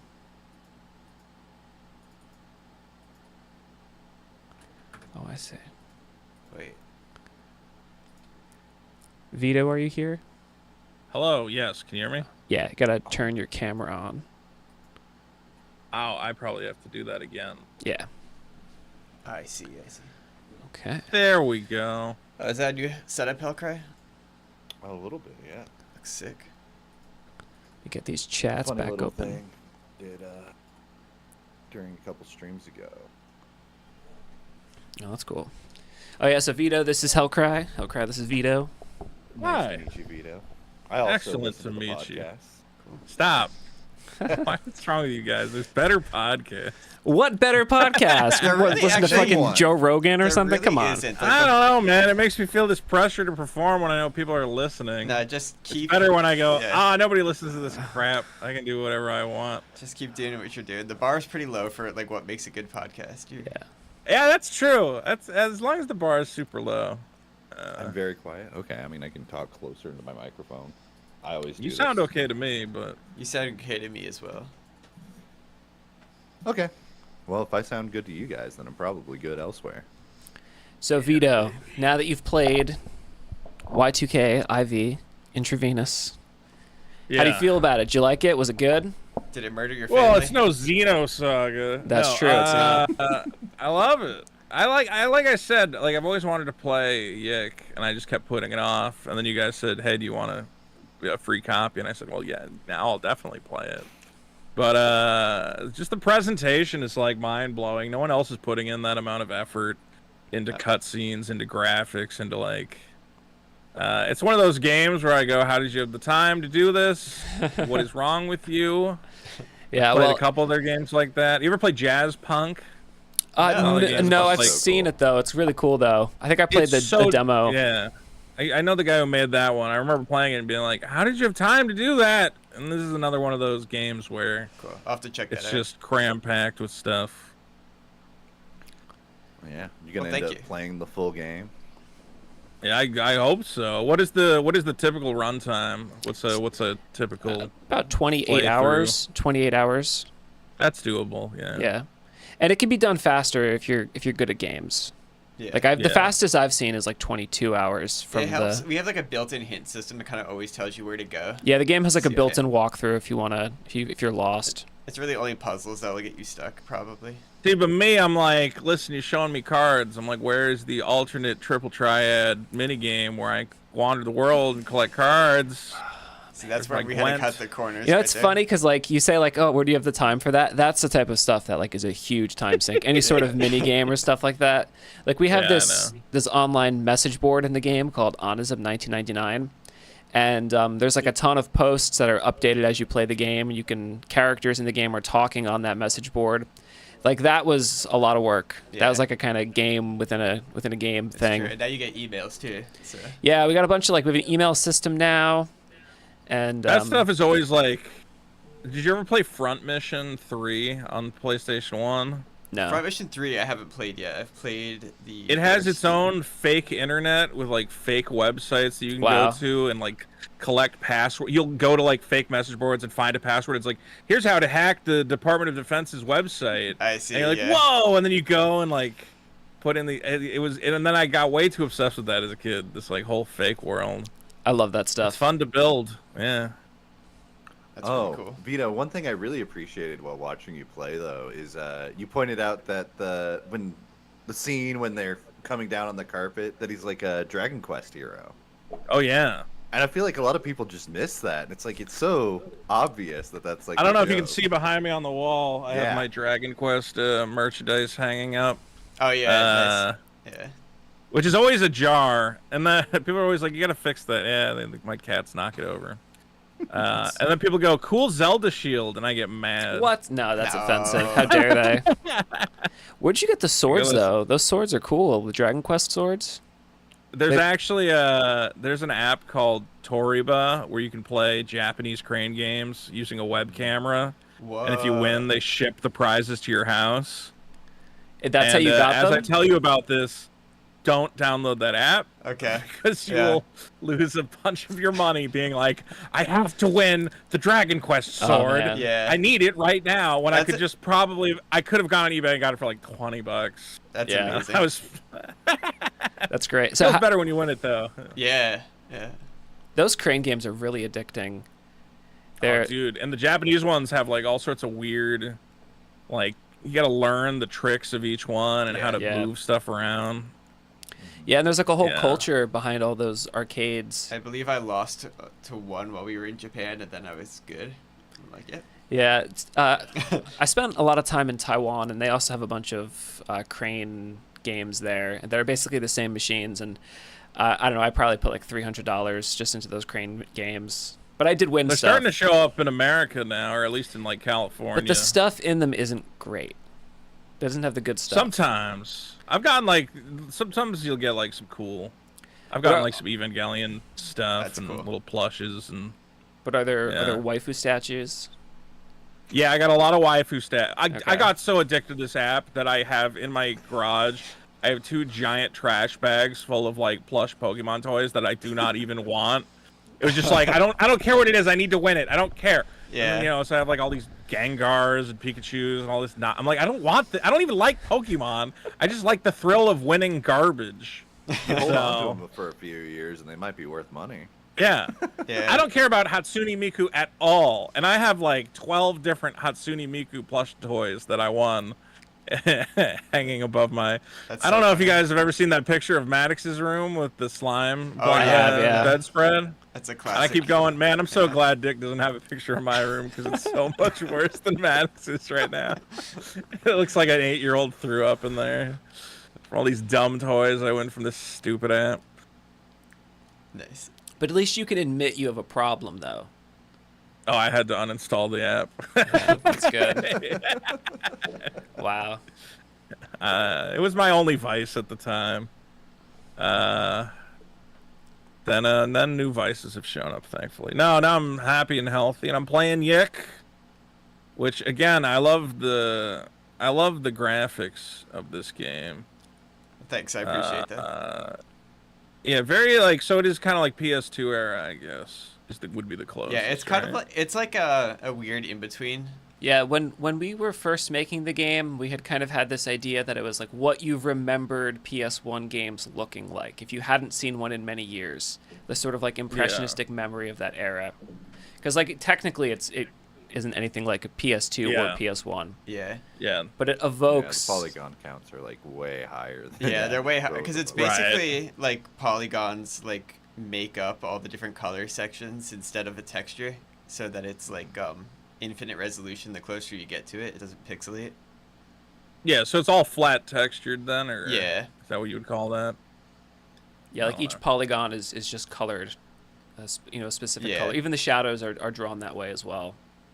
Yeah, I hate to be one of those guys who goes like, I just like games that look like the games that I kind of grew up with or have a similar low quality, not low quality, but working with these weird limitations. Yeah. I don't know, stuff just had such a weird, like, did you ever play the Mega Man Legends game? Oh yeah, of course. Yeah. That game is amazing Yeah. looking. Dude, and the cutscenes from those, I was looking at like a sprite sheet of like all the different like how the mouths were animated and stuff. Yeah, all the different facial animations. It's so I'm impressive. I'm like mad that I like the eyes like moving in the texture sheet. Like it's so cool. Yeah. Yeah. And I'm mad that like a lot of people had never played that game. They're like, "What is it?" I'm like, "Oh God, it's beautiful. It's a beautiful looking game. It's really, stunning. really it still awesome. holds up as a visual like treat to look at. Yeah. And then they said they were going to make a third one. And it was this big disaster. I know. They roped us along. And then there was also like a vague hint of like a Kickstarter spiritual Red successor. Yeah, and that never came to be. Yeah, I put money into that. I remember being like, because he screwed up Mighty Number 9. Yeah, I gotta be was real. like, It wouldn't no. have satisfied me anyway. No, it needed to be Mega Man. Yeah. It needed to, actually, I think I Yeah. have. That would have been... Red Ash would not have gotten me there. I mean, Somewhere it would have been in- something. It would have at helped. least, It would have I helped. guess. Yeah. Somewhere I in don't here, I get- have a Mega Man Legends figure, but I don't see it, so I can't grab it easily. All my Okay, Mega now I'm Man looking Legends stuff. Let me see if this has a long enough reach. I'm only seeing Mega Man X. All my Mega Mans fell down. Nice. Oh, that's cool. My Mega Man's destroyed. What is the one in the? Oh, that's cool. I've never seen. Can you that lower one. it a bit? Yeah, that's cool. Oh, I the love that. Gashapon. Yeah, it's like a gachapon one. Oh, I have that Eris in the box. Sick. Actually, we have this one, I think, too. Yeah, we have that one as well. We got that one in Japan, actually. Yeah, they have all those great little stores where you can like buy like the old like Gashapon. Yeah, crap. the secondhand Yeah. Gashapon. Nice, that's cool. Ooh, sick. Have you made the mistake of adding up the value of everything in your room? So at one point, I started getting all worried because my insurance company said they weren't going to cover my video game collection. So I went to get private insurance, and they're like, well, you have to make like a list of everything you have. And I was like, okay. And then I went to one of those websites that like values everything. Okay. And I was like, I remember being like, everything I have is probably worth like $40,000 at most. And then, I mean, should I even say? Let's just say that like half my net worth is my video.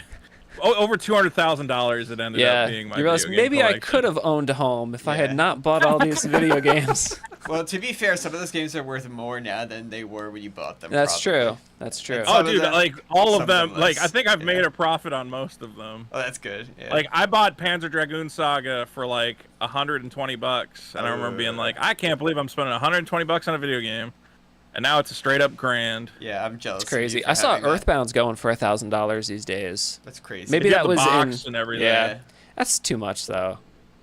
That's just too I think much. if you have the box, I have the scratch and sniff strategy guide I've had since I was a kid. But Wow. it's completely dog-eared. Yeah. It's disgusting. That's awesome though. But I have one of those in a box That's somewhere. funny. I feel like once we saw Earthbound like complete in box for like $100, and I was like, oh, what? They want what? Oh yeah, that was in like 2008. You Yeah. saw that, yeah. Okay, so Vito, I need your top 3 favorite indie games. I loved Super Meat Boy. I played the hell out of that thing. Classic. Good choice. Yeah. Yeah. Indie games.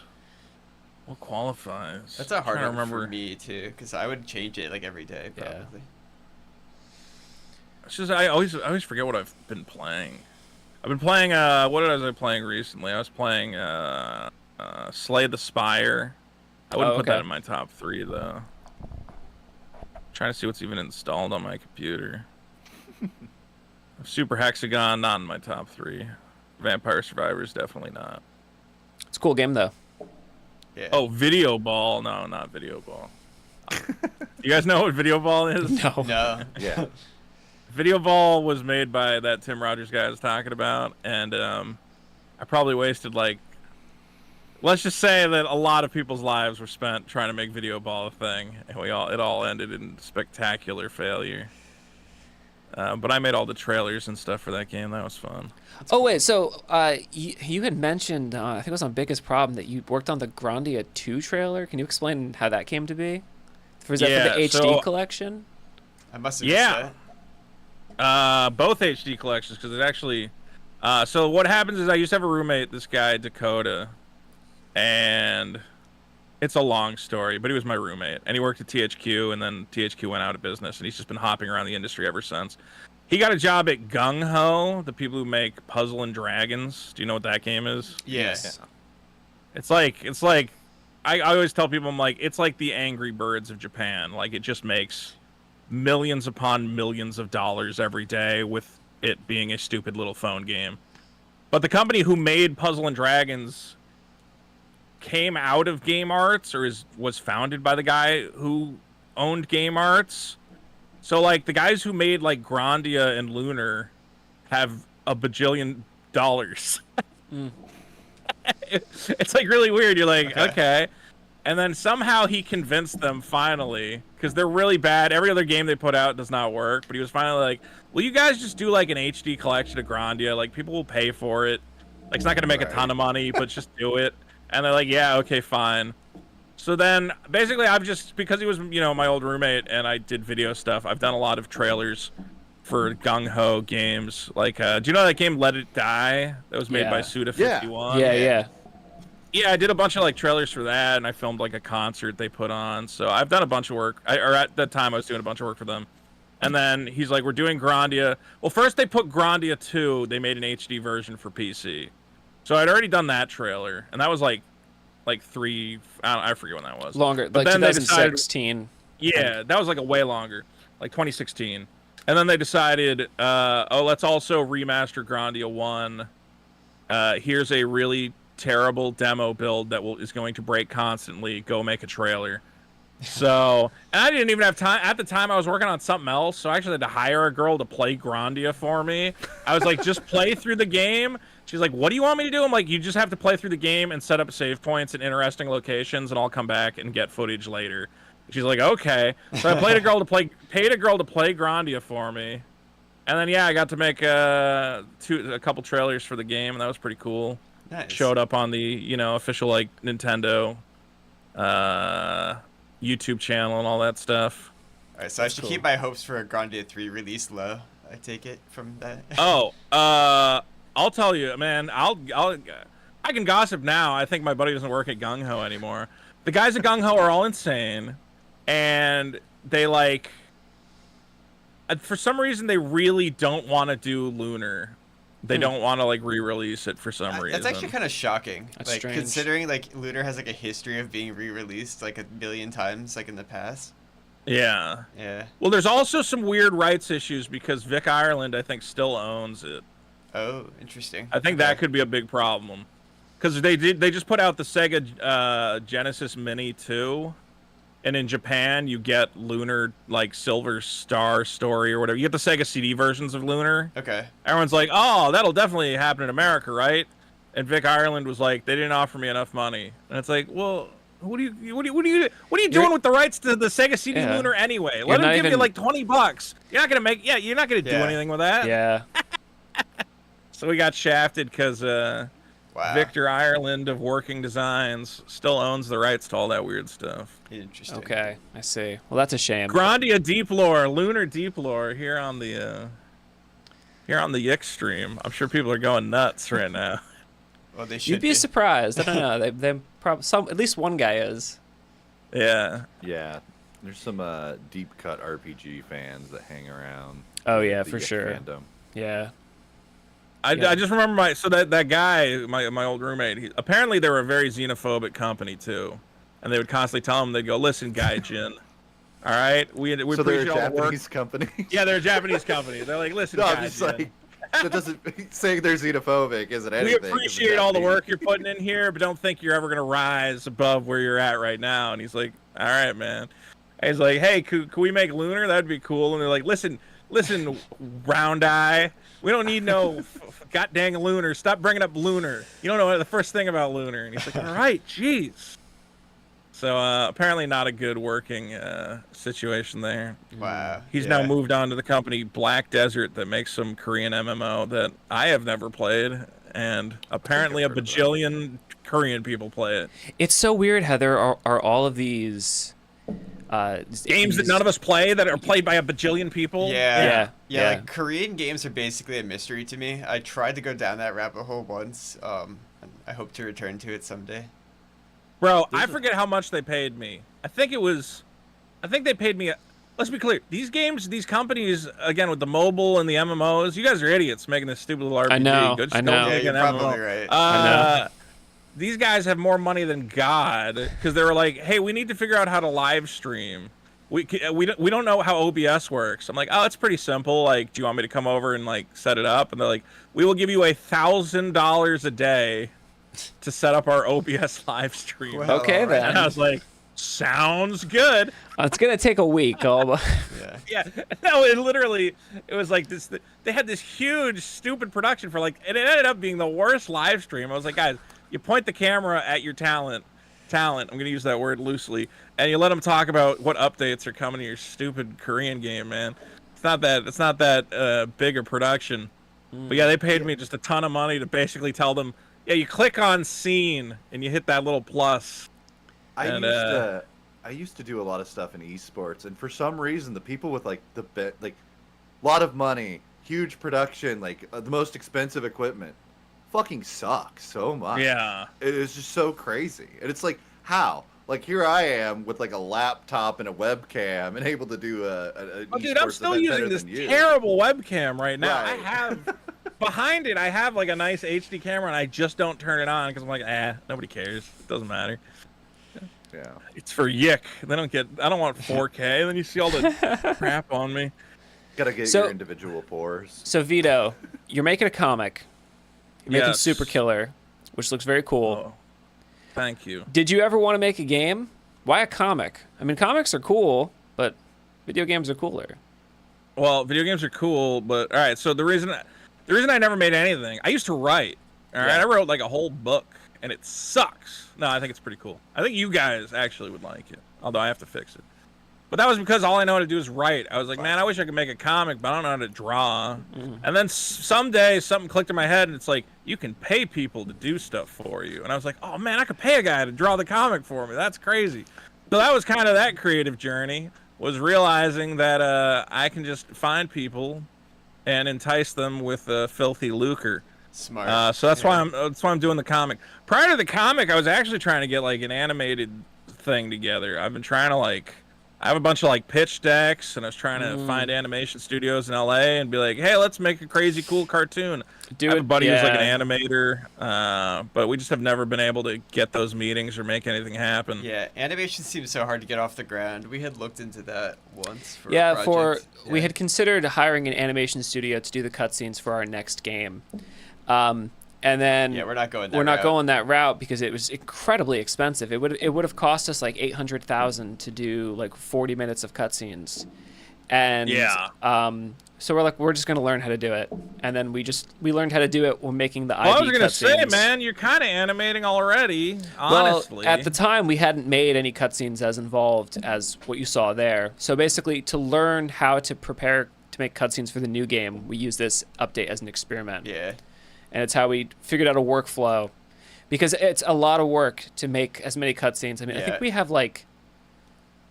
did like 6 hours of cutscenes like this. To even begin to get that working, we had to write a bunch of custom tools and a bunch of other stupid crap just to make it happen. We're in an older version of Unity because of a lot of technical reasons.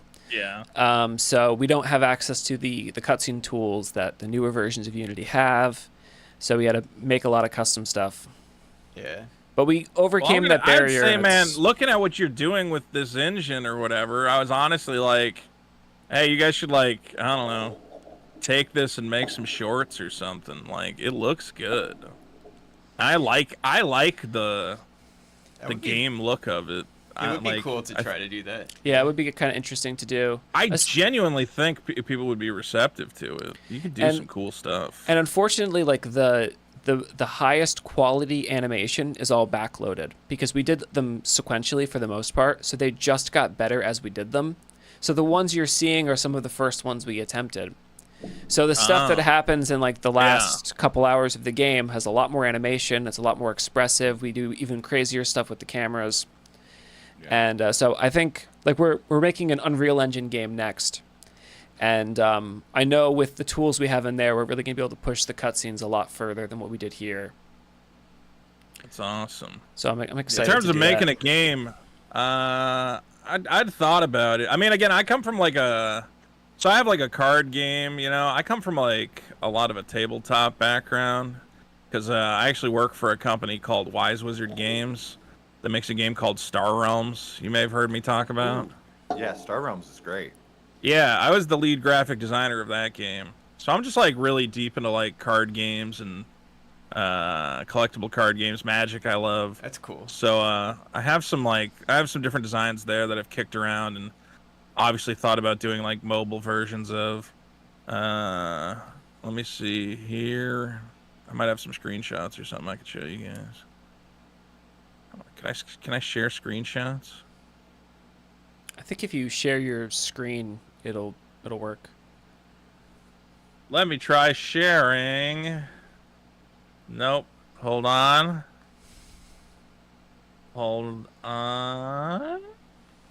Share my screen. Yeah. This is do you know Tabletop Simulator is like a place you can build out your own little tabletop game creations? Oh no, I've heard never, of it. I've never heard of That this. it was this customizable. Can you see it? Yeah, I can see it. Yeah. So I spent actually right before anything before I made it on YouTube or whatever you want to say, I was like, I gotta get this dice game together. Dice Monsters. This is what the kids want, man. So I was investing all my resources in Dice Monsters, which obviously went nowhere. Wait, how do I change the... I want to change the image. Hold on.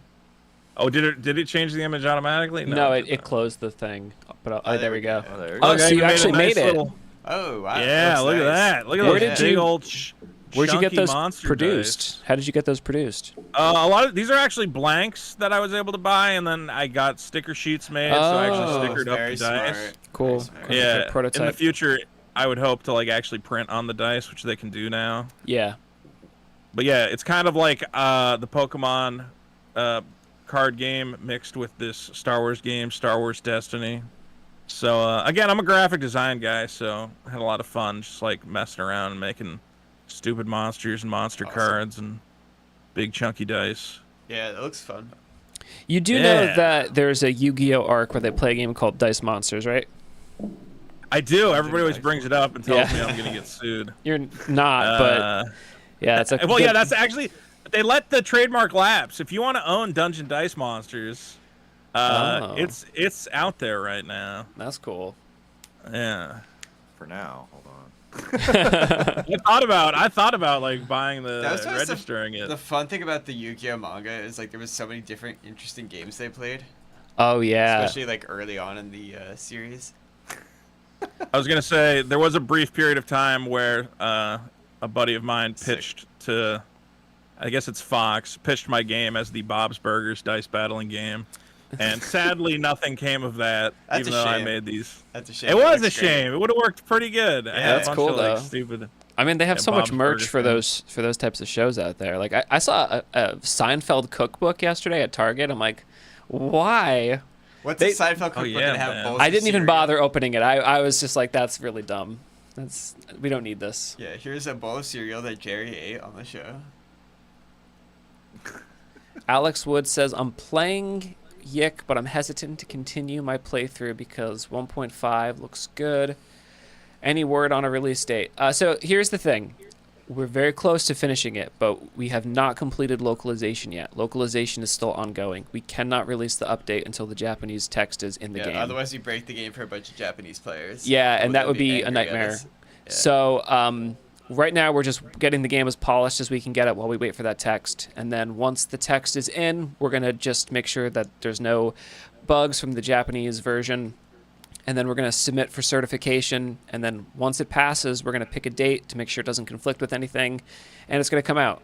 So it's, it could be a matter of weeks. It's all just a matter of how quickly localization goes. But, it's... I can say, if you continue playing through it now, even if you start over from the beginning again, which you should do, you're going to see a bunch of different stuff that you've never seen before. Yeah, so for some perspective, there's about... And how do I even explain this? There is so much new content. Like, it's not just stuff that we remade. Yeah, well, let's actually put it this way. That demo that you just saw actually had stuff taken out of it just for the demo because we didn't want you to see it. Yeah, we took out some of the most surprising moments of that so we could keep it a surprise. Yeah, even though for that day looks one. like the beginning of the game that you're used to. Yeah. That's what I will say. So there's... We took out about an hour of stuff in between where that actually ends. And, nice. Yeah. It doesn't look like we did that, but when you play it, you'll be like, Yeah, I think we have probably about 16 hours of new stuff in the game. Have you been able to get any like press to like be like, hey, please talk about our game? We're nice not, this time. We're not interested at the moment. The thing is that like it can be, I don't know, like when you feel like you put your hand in and you get bitten by the press. You know, like. It could be a double-edged sword, and word of mouth actually does a lot. I mean, thankfully the game has sold pretty well, and it's continued to sell for us. So as long as it just continues... in gaming is the number one thing is you want to get people streaming it. That's it. Get people streaming it and making videos, and then you're happy. Yeah, I will say, like, there's a lot of people who are waiting for IV. Like, there's a lot of people that are like, oh, I want my friends to play this game, but... And then that's the thing. So Yeah. I suspect that, like, there's a lot of people that made videos already who talk about wanting to make another video. So there's, like, a lot of momentum that they have for this without having to go to shitty press outlets. They're all so bad, man. I was a game journalist. I watched it fall apart, and I kept telling them, like, you guys are just gonna, like, make everybody hate you and not want to read these websites. Yeah, and they're the like, sites- nah, this is great. The sites really aren't what they used to be. Like, it's hard to even just find news on them anymore. Like, part of that's like, oh, maybe there's no news to talk about. It's more of like a cultural discussion, like the culture around games. That they're all very meta articles. Yeah. It seems to me that games journalism became afraid that they were just advertisements for games, and they wanted to be doing more critical analysis, like you would do if you're reporting I totally on politics. understand that. Like, you don't want to just feel like you're like a shill. But the thing is, like, it has contributed to a culture where everything is just, we talk about a game by complaining about the game. We talk about, like, and it's like, of course, if there's like an industry issue, like, some sort of abuse going on, that makes sense to write an article about that. But like, yeah, I don't know. Yeah, It's if you're kind trying of to scrape it's up dull. abuses and stuff. Yeah. It's also so frustrating because there's so much history that's just been, like, gone. Like, there's so much history about games, like who made what, when. Right, that would doesn't be- exist anymore. It would because be interesting they to don't read do about that stuff. journalism. Yeah. Well, Yeah. that's the thing. Like, I like text. I don't want to watch a video necessarily all the time.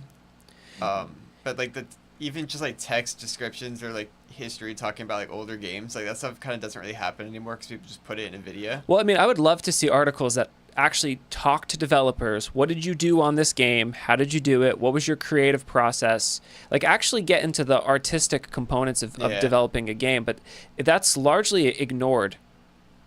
Like, how, no one ever talks about the camera motions in Death Stranding. You could write a bunch of essays just on how the camera works in that game, and I think a lot of people would get excited about it if you wrote it from an angle that was actually compelling.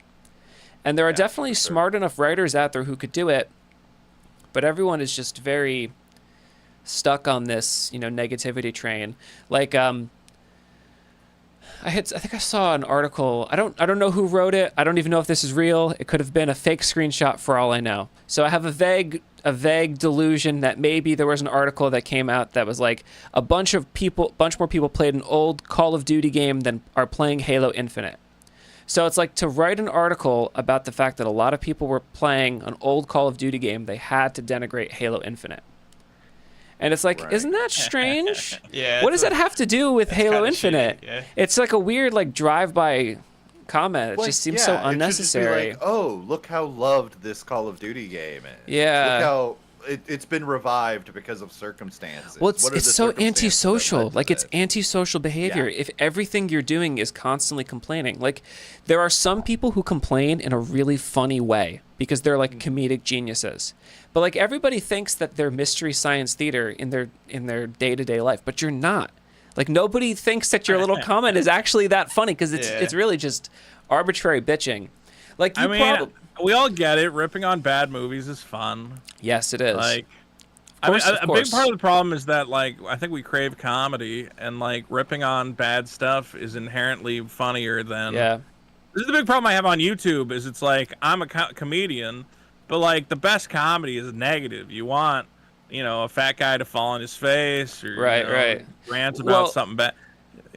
Like something like, I don't know, like someone like Ryan Long, he manages to put stuff out there that is not super negative. Like, he doesn't really, I mean, obviously some of his stuff does require putting people in uncomfortable situations, but it's almost more like there's like an actual joke there. It's not just, look how funny I bitched about this thing. Yeah.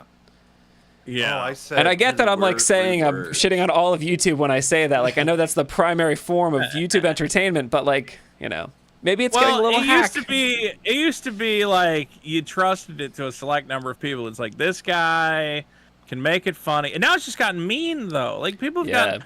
I hate being on YouTube. Like, look, I talk a little bit of smack about the Star Wars movies, and I might say like, Kathleen Kennedy really fucked up, or what was Ryan Johnson thinking? But it's like What it's a was lot Ryan less Johnson fun. thinking? Yeah, but there's a lot less fun when somebody goes out there and they're like, I want to fucking kill Kathleen Kennedy for destroying my Star Wars, and I'm like, oh my god, stop. Yeah. Now Yeah, I I don't want will to talk say- about any of this. I will say, Vito, I do appreciate that you like actually express an opinion. This is a problem I have with a lot of other YouTubers. Like I make YouTube videos, but a lot of them don't express an opinion. It's all just like this self-flatulation thing where they're just trying to tell you how cool they are.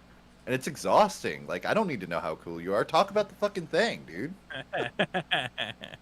I'm lucky that I've never been cool and will never think of myself as cool. So I go into every video going, oh God, why are you watching this? Why are you even here? I have no idea what you people want. And I have no idea how to entertain you. So like that's a good thing, but like you could just maybe go 10% in the other direction, just a little bit less, just 10%. Believing in myself. Keep a little bit of the humility, but I don't know. So as I always tell people, everybody's always like, "Oh, we love the show and everything." I'm like, I've seen what you people do. Like some YouTube person will have like a bad date or something, and the girl will be like, "Oh, he's the worst," and you turn on him in a second. And I'm like, not that I have any women I'm dating at the moment, but I'm just like, I see how quickly everybody gets canceled. I'm like, I don't trust any of you people or your love.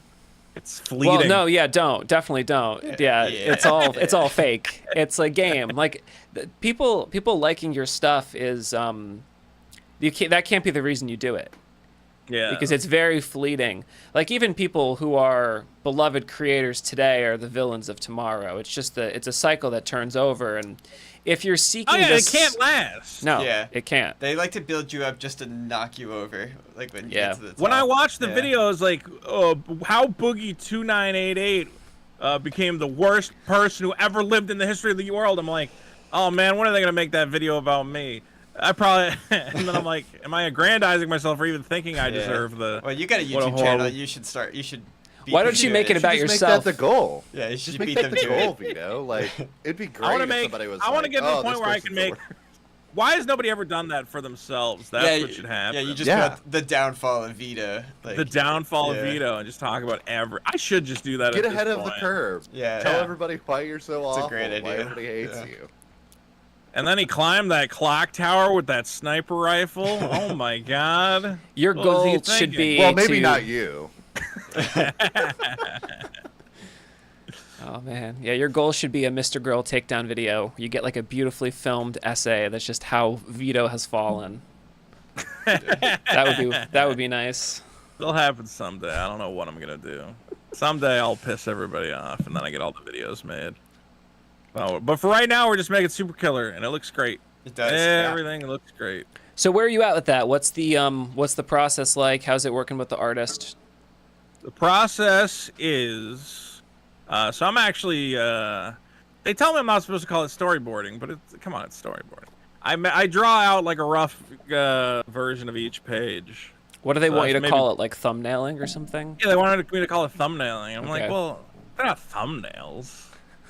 Yeah. I guess every I industry guess has they their are. own. Yeah. Somebody got mad at me for calling it storyboarding. I'm like, it feels like storyboarding to me.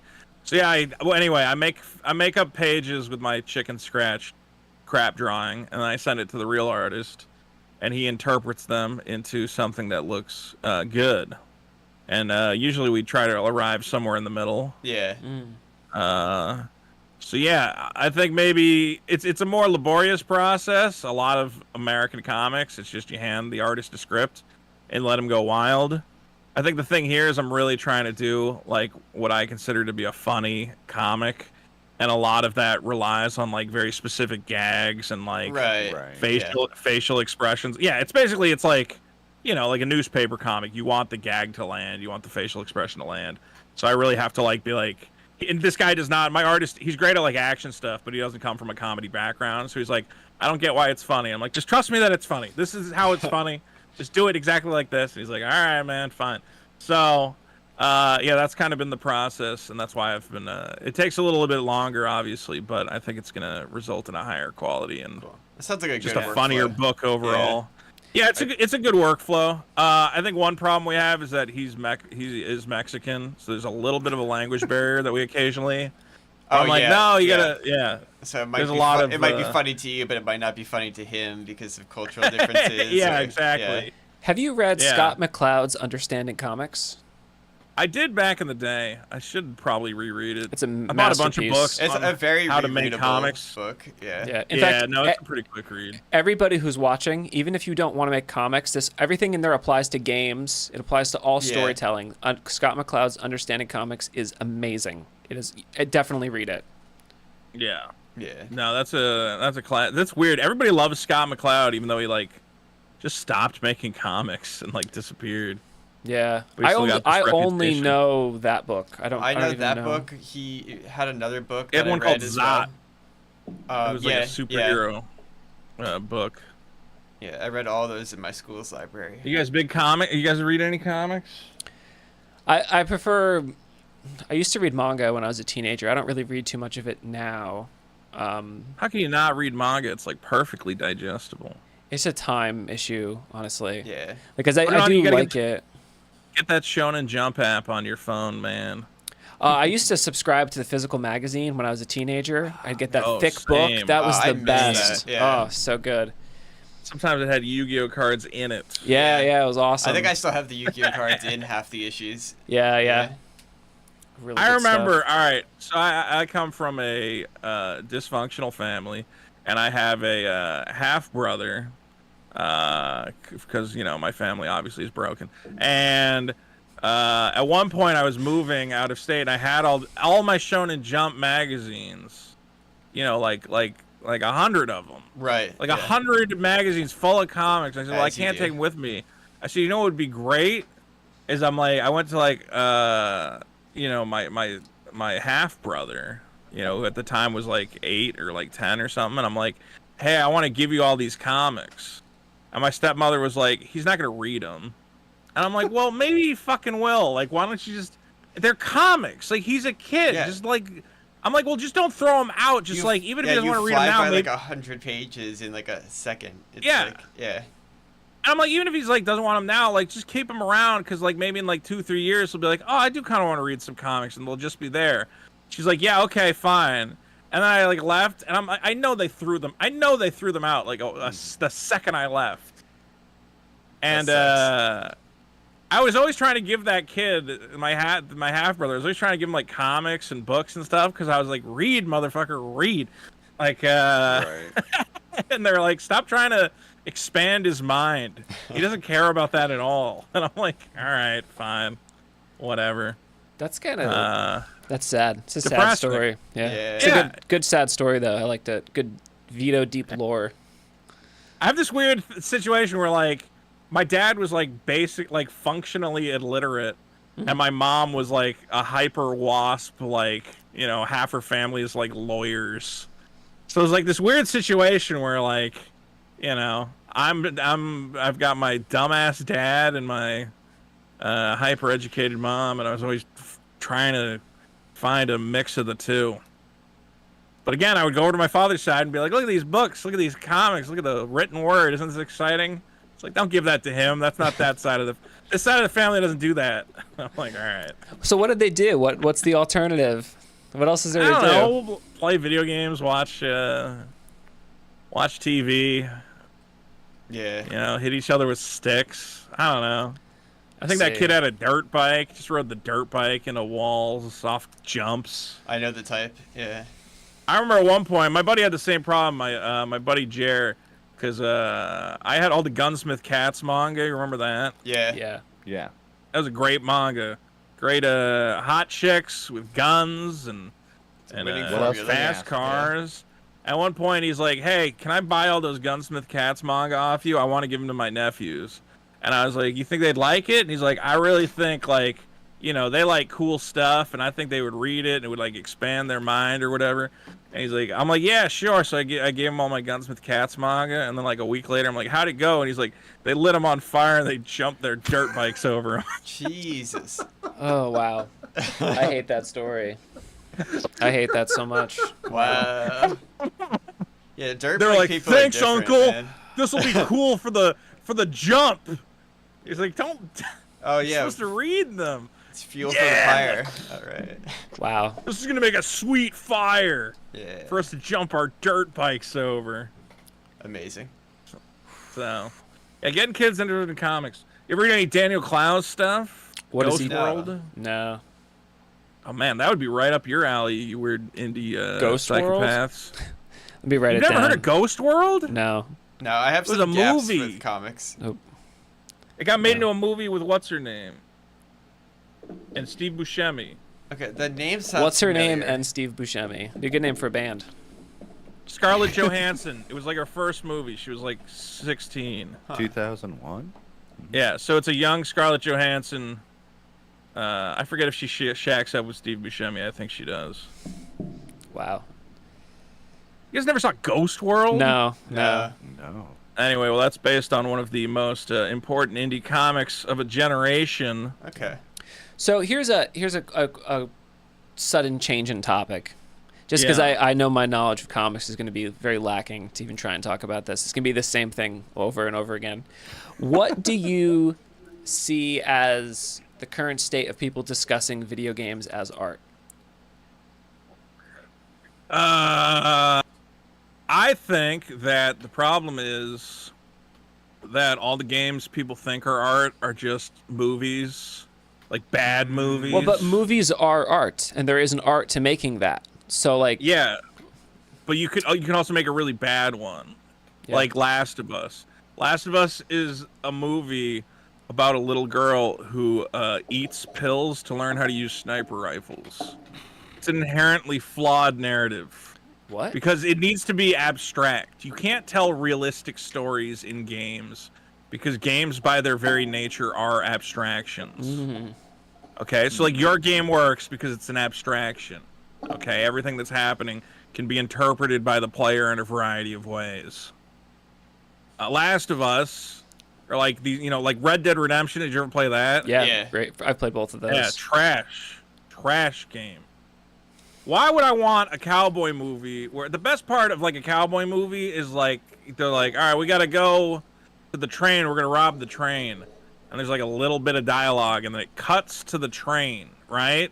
Right. I don't have to hear two cowboys sitting on a horse going, oh, you hear about the O'Driscoll? And they're just talking. I'm like, if it was a novel, you would not include all this asinine cowboy talk. This is a bad story. It's awful. And then I go back to camp, and there's a little boy with the voice of a 25-year-old woman going, oh, mister,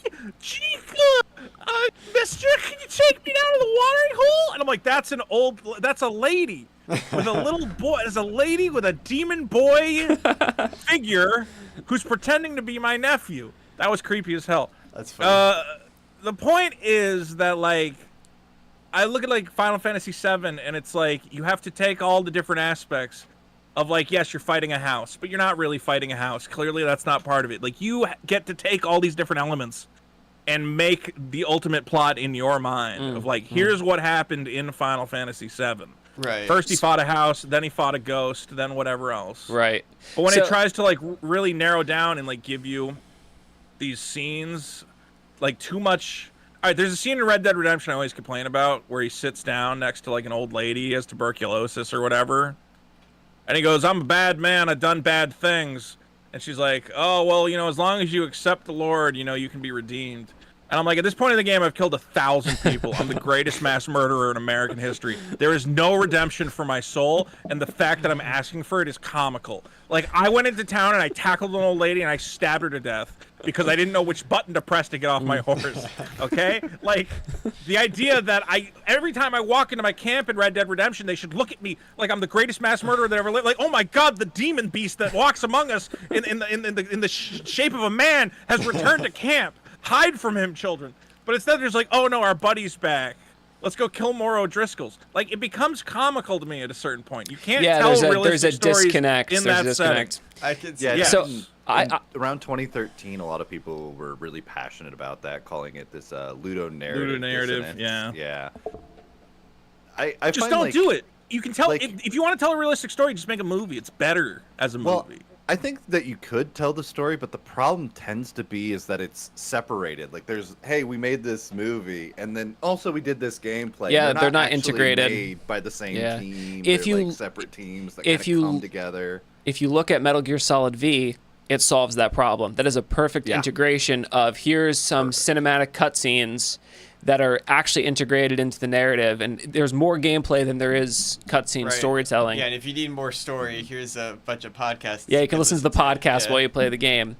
It does seem like the problem does result from you have a cutscene team who's trying to make the best 3D movie they can possibly make, and then the gameplay team is trying to make good gameplay, and they're just trying to splice these things in.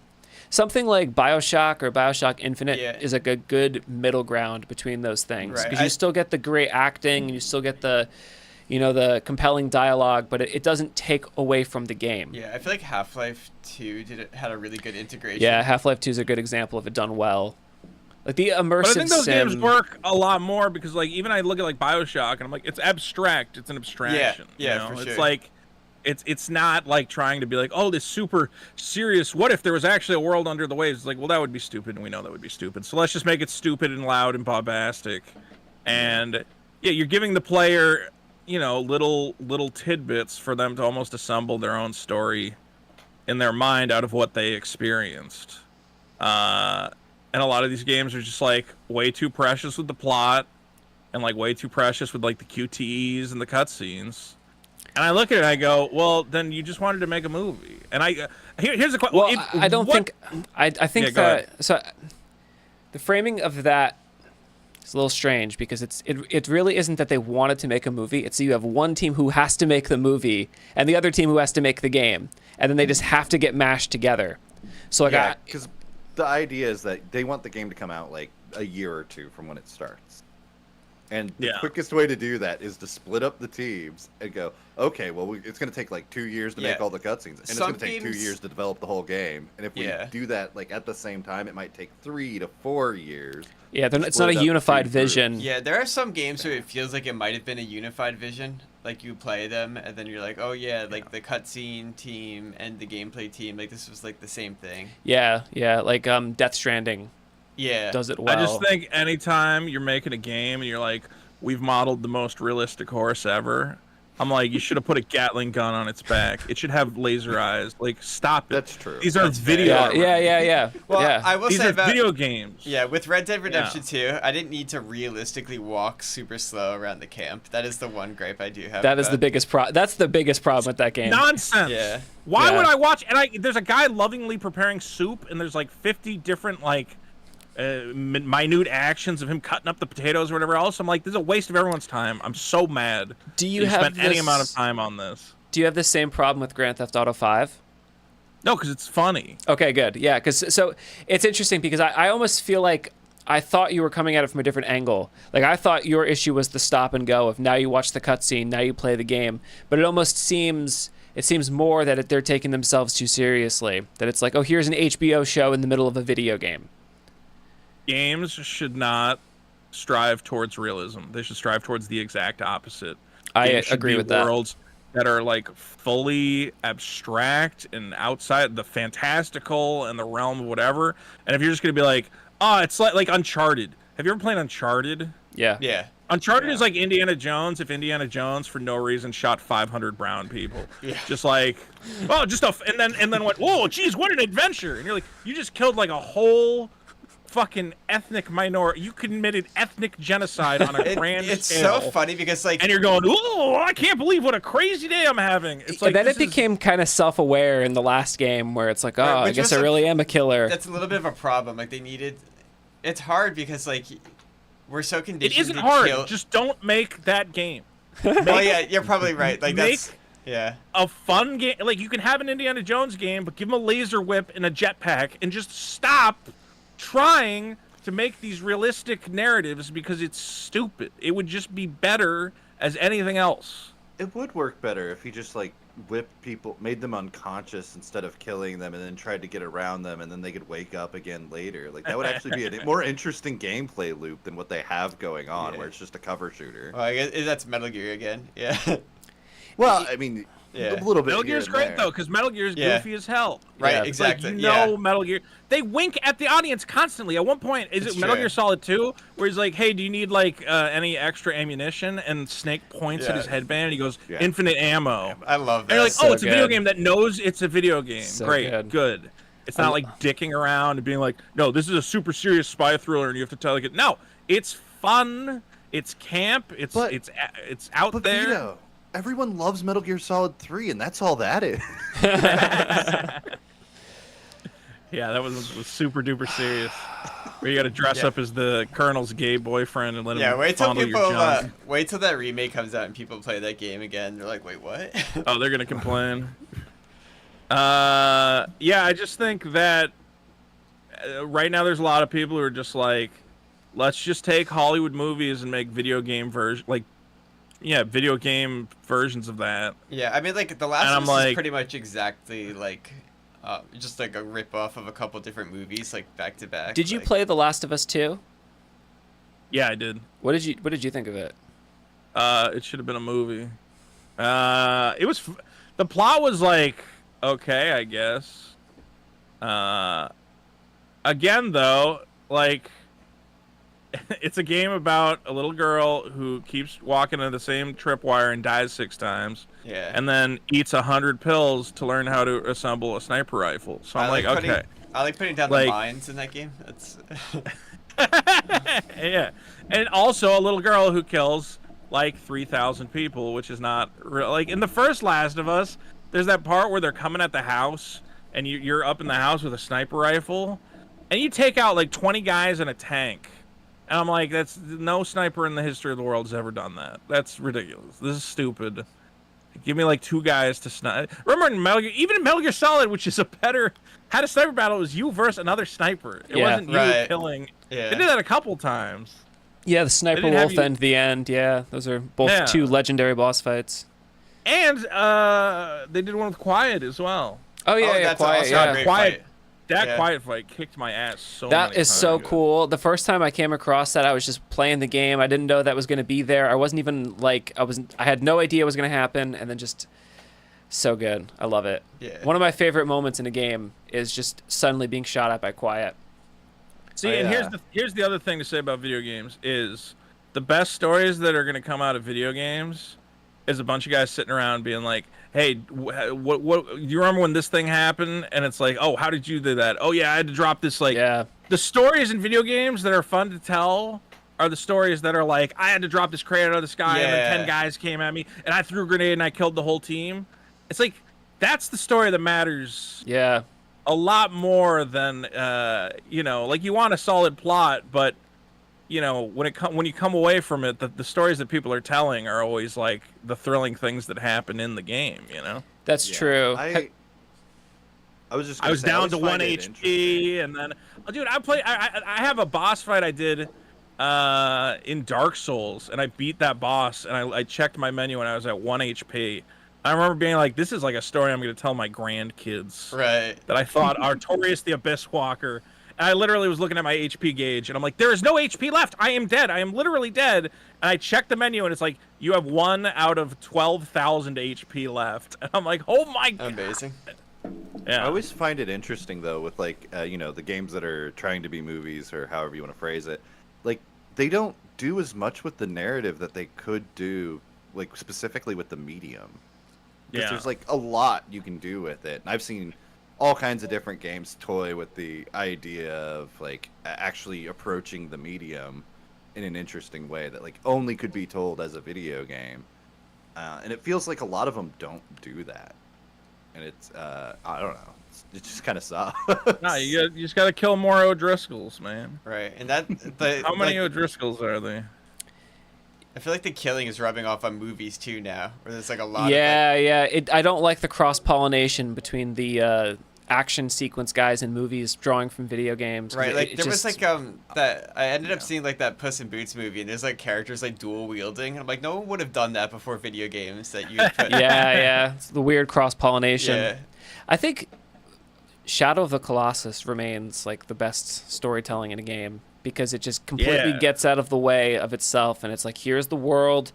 Here's the story is the climactic moments of fighting these colossi, which are just insanely massive, and the world is incredibly mysterious because there's very little dialogue, and it's really insane. Yeah, it's true. Yeah, and it's an abstraction. At no point is it like, here's a cutscene. I mean, there's like cutscenes, but they're very like open-ended and interpretive, and yeah, you can decide exactly what means. Yeah. I just hated Last of Us for what it's trying to do, like what it's like trying to steer, and Red Dead Redemption. I liked I'm just like the first Last of Us game. The Last of Us 2 didn't do it for me. I liked the gameplay. Like if I divorce certain elements, I really appreciate it. Like it's very well made.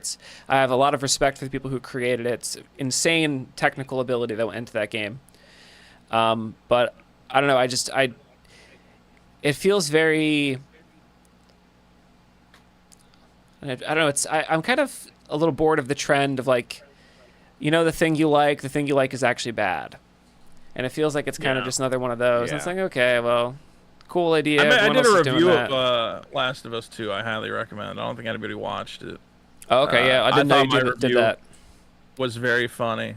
But at one point, here's the ultimate insult of Last of Us 2, is that it's like, look at all this raw violence. Can you believe it? Can you believe how savage humanity is? And look, you're doing it. You, the player, you're killing all these people. What's wrong with you? You're sick. Oh, they made it and really I guess fun. the point where they, well, yeah, well, first of all, you're like, yeah, but this is really fun, so this doesn't work. Right. You're telling me violence destroys lives, while at the same time you're like, take this grenade and kill like 10 guys. It's gonna be awesome. So complete disconnect there. But then in the middle of this thing where it's like, yeah, we're making you commit all this violence. Can you believe it? There's a part where you stab a pregnant lady, and they don't let you do it yourself. They just do it in a cutscene. They slap your hands away. I'm like, no, go all the way. If you want me to learn a lesson about how bad violence is, make me stab the pregnant lady. Make me do it. Give me the knife and make me stab her. Right. Don't pussy out at the last moment. Because Suda51 games like Killer 7, No More Heroes, and Killer is Dead all approach this kind of, you love violence, right? And they make it fun to do it. And then they go, yeah, it's fucked up that you really like killing people. And that works. It works because it is fun to kill the people in those games. That's true. Yeah. Vito, have you played Hotline Miami? Love it. Yeah, it's so good. Love it. I have the soundtrack on vinyl. Soundtrack is incredible. Yeah, that whole game is incredible. Yeah. Probably, so good. it might be my favorite. That's my top game. indie game. Hotline Miami is my favorite indie game. That's yeah, also I'd put true that of, probably in my top 3, actually. I love Katana that game. Zero, that game you got for me, Andrew. That game, it's really fun. I need to go back to that game. Kill everything. And then they go in the game, they're like, hey, you love killing. And I'm like, I mean, kind of, yeah. Sure do. It's kind of awesome. Yeah, where do you think this trend came from, where everything is like a deconstruction of the fact that video games have violence? Like I don't know. I'm pretty sure I saw an essay that kicked the whole thing off. It's just, it's kind of, it's a little hack now. No offense. Yeah. All these people don't understand the medium they're working in. They're like idiots. Well, the thing is, they're like, I don't understand why all these games have a gun. I'm like, how do you not understand why all these games have a gun? Are you a moron? What is the simplest action for two objects to interact? Draw a straight line between them. Yeah. Yeah. Like that's it. Of course, every game is gonna be a gun. Well, you're right. Like it's either soccer or a gun, or like it's two objects interacting with each other. That's it. Right, the sport is an abstraction of the war, and the video game is an abstraction of the sport about the war. Like we can't really talk to the computer people yet, but we can hit them. No. Yeah. And they can hit us, and that's like right now. That's where we're at with communication in games. You can either hit them with a gun, a sword, or kick a soccer ball. It's like the 3 things you can do effectively. Okay. And they're like, I just don't understand why games are violent. I'm like, well, then you're an idiot. Like, what do you want? Like, Plus, go play SimCity. When you lower the violence, people complain too. Like Death Stranding had that issue, where like you don't have to do anything in that game that's like violent, and then people are like, where's the gun? Yeah. Well, it's also like they don't do the narrative thing that they could do. Like the closest we got to it was Telltale really trying to do something with it, and then like you become disillusioned to it because you're like, oh, my option didn't really matter. It's just going to lead me to the same thing anyway. See, I think the failure of Telltale like shows that again, like people there's like this dream that it's like, oh, people really want like these like story. They just want like an interactive story or whatever else. It's like, no, they want to hit stuff. Right, yeah. Like they go want your the game. grandma and give her Wii bowling. She's not going to go, well, how do I talk to the bowl? No, she's going to throw it at the pins and be like, this is fun. Yeah. But you have to Like, give them a little story to hit stuff in the beginning to like rope them in. 'Cause Just they a don't wanna- justification, like some people contextualize it. will just be happy to be thrown into a world like with no story. Like yeah, keep hitting stuff. Yeah. Other people. No, like the story, like, and there are some games where like the story is like awesome and totally like a crucial part of the experience. But like you can't. I think when you get too far away from the game aspect of it, the exploring and the finding stuff and the whatever else, that's where you go. And that's why a lot of that Telltale stuff. Again, it came down to like, do you want to talk to this guy and make it? I don't know. Some people like that visual novel stuff, but it never really caught on in America. There's some really good ones. Like the Zero Escape series is really good because it actually does. Yeah, but those have cool thing. puzzles, Yeah, man. I love cool that puzzles, and then like actually does interesting things with the story, and you're like, Right. oh, this is awesome. I played the one. Well, I won't spoil it, but I think I played the second one. The DS game is really cool. Which one is that? 999. Yeah, that was cool. I liked that game. A friend of ours took that. Oh yeah, we had that game stolen on us. Yeah, but good game to steal. Stolen? Yeah, they stole it. That sucks. Yeah, and it's hard to get now. I mean, there's like a iPad version of it, but they took out a lot all of the puzzles out. Yeah. Yeah. There's two different covers for that DS game. It's one of the rare games. Oh, really? An alternate cover. I wonder which one I Yeah, had. there was the watch, and then there was the one with the people on it, I think. Yeah. Oh, that's the one with the people on it, I think. Yeah, I'm pretty sure. Was it like a blue background and a bunch of people? I think so. That was the first print. That one's harder to get. Oh, interesting. That was the one that was stolen. Way to go, man! You guys really screwed it up. Yeah. Yeah. I love video games, but yeah, figuring out how to get narrative into games is like a very interesting question. Well, I think the answer is just going to come down to unifying the gameplay and the narrative. I mean, there are some games that have definitely done it, but it's just no one's really pushing it far enough. Tunic is a game that I think does it really well. Have you played Tunic? No. It's like a Zelda-like with like a mouse guy in a tunic. That game's pretty interesting. I think Jet the Far Shore does a pretty good job with it. And I don't know, then everything else is like older games. I gotta talk about the perfect video game though. What's that? Don't Shit Your Pants. I don't There's know not this a better game. video game than Don't Shit Your Pants. It was made by the Rogue Legacy developers before they did that. It's just a text adventure game where the objective with is a to name not like shit your that, how pants. could it not be good? It's just they call it a survival horror game, and it's great. Have you ever seen a Shower with Your Dad simulator? It's not as it's way better than Shower with Your Dad simulator because like it has this. You can shit your pants on the title screen of the game. Wow, and that's lose the innovation. game. It's innovation. Yeah. Pure narrative, like gameplay combined. It's on another level. Have you played Off, the indie game Off? No. What about? You should beat it. You should beat Off. I played Gone Home. I made the trailer for Gone Home. Gone Home's cool. Fuck yeah. I made the trailer for Gone Home when it was supposed to come to consoles, and they couldn't figure out how to get it on consoles for the longest time, and my company went out of business. Understandable problem. Yeah. It's harder. harder. Man, I worked for this company, and they did a real bad job of making money. And part of it was being like, we got to get Gone Home on consoles. I'm like, that's not going to sell. What are you, fucking stupid? I feel like Gone Home is like a game for people who are really into games, but like not much outside of that. Gone Home is a game that I'm like, this is a bad story. This is like trash middle school fiction, and everyone's got to pretend it's good because it's a game. Well, I That's haven't another played it, so- problem. I've never played it.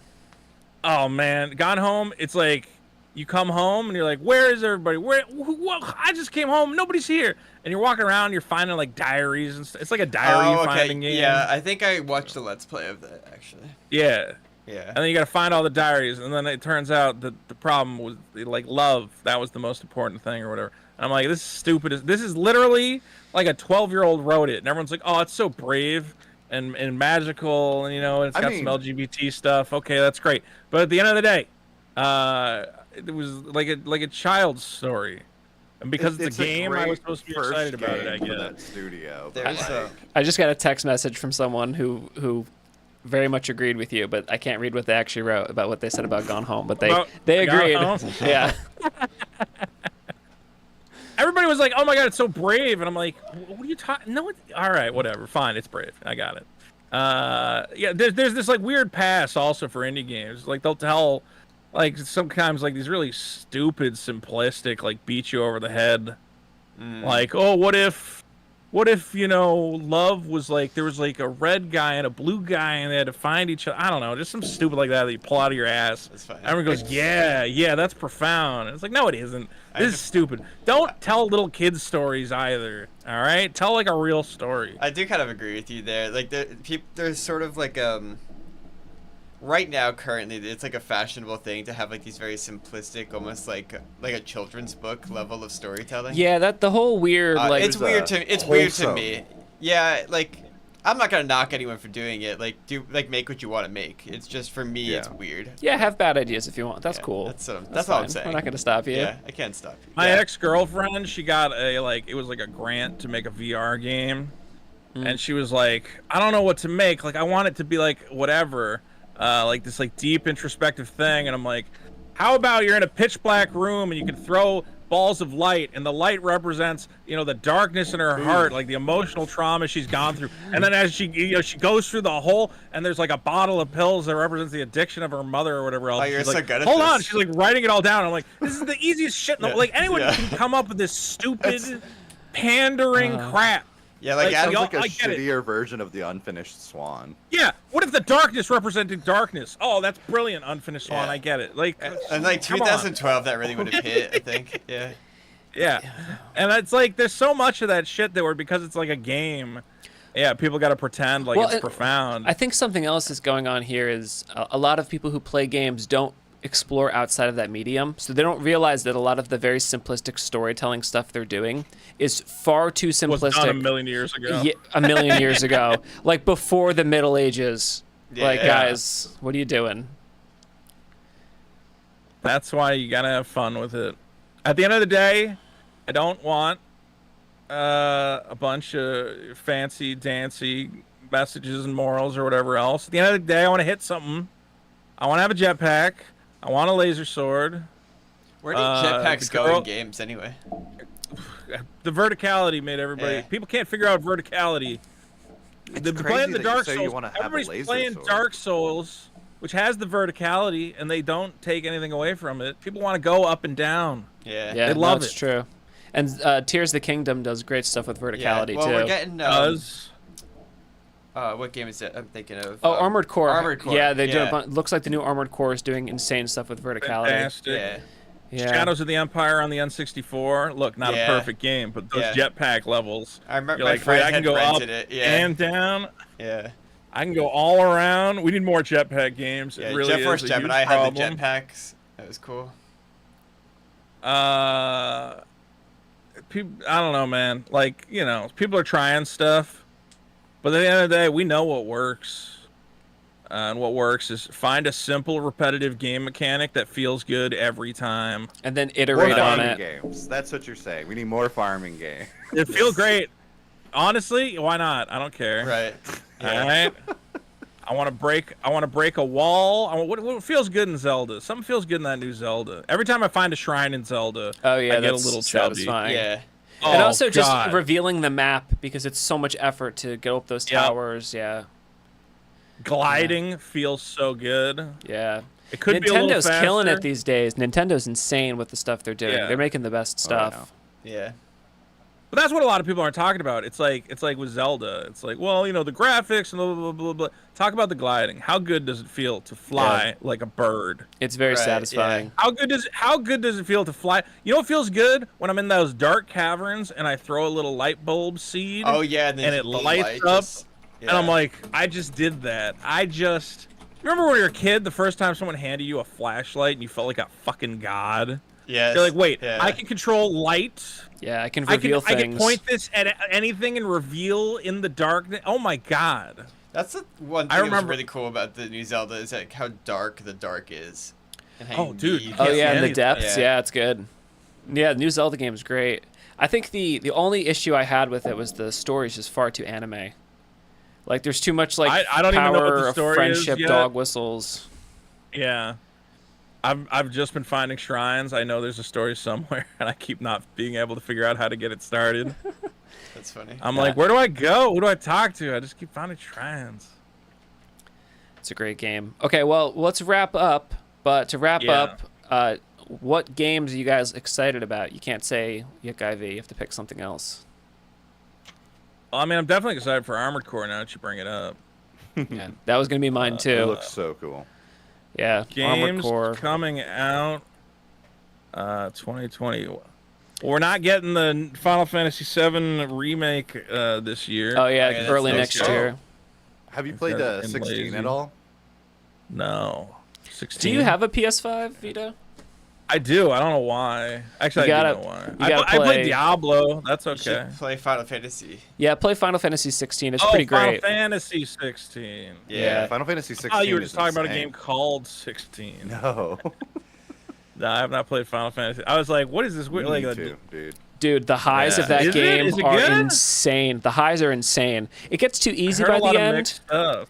Yeah, well, you know, don't listen to them. It's great. It's very, very, Final very Fantasy good. 15 was a disaster. That was better than 15. Yeah, It might be it's a bit way better too much than of that. like a movie, but it is stunning. It is beautiful and insane. Like The boss battles are some of the coolest things I've seen in any Oh, game yeah. ever.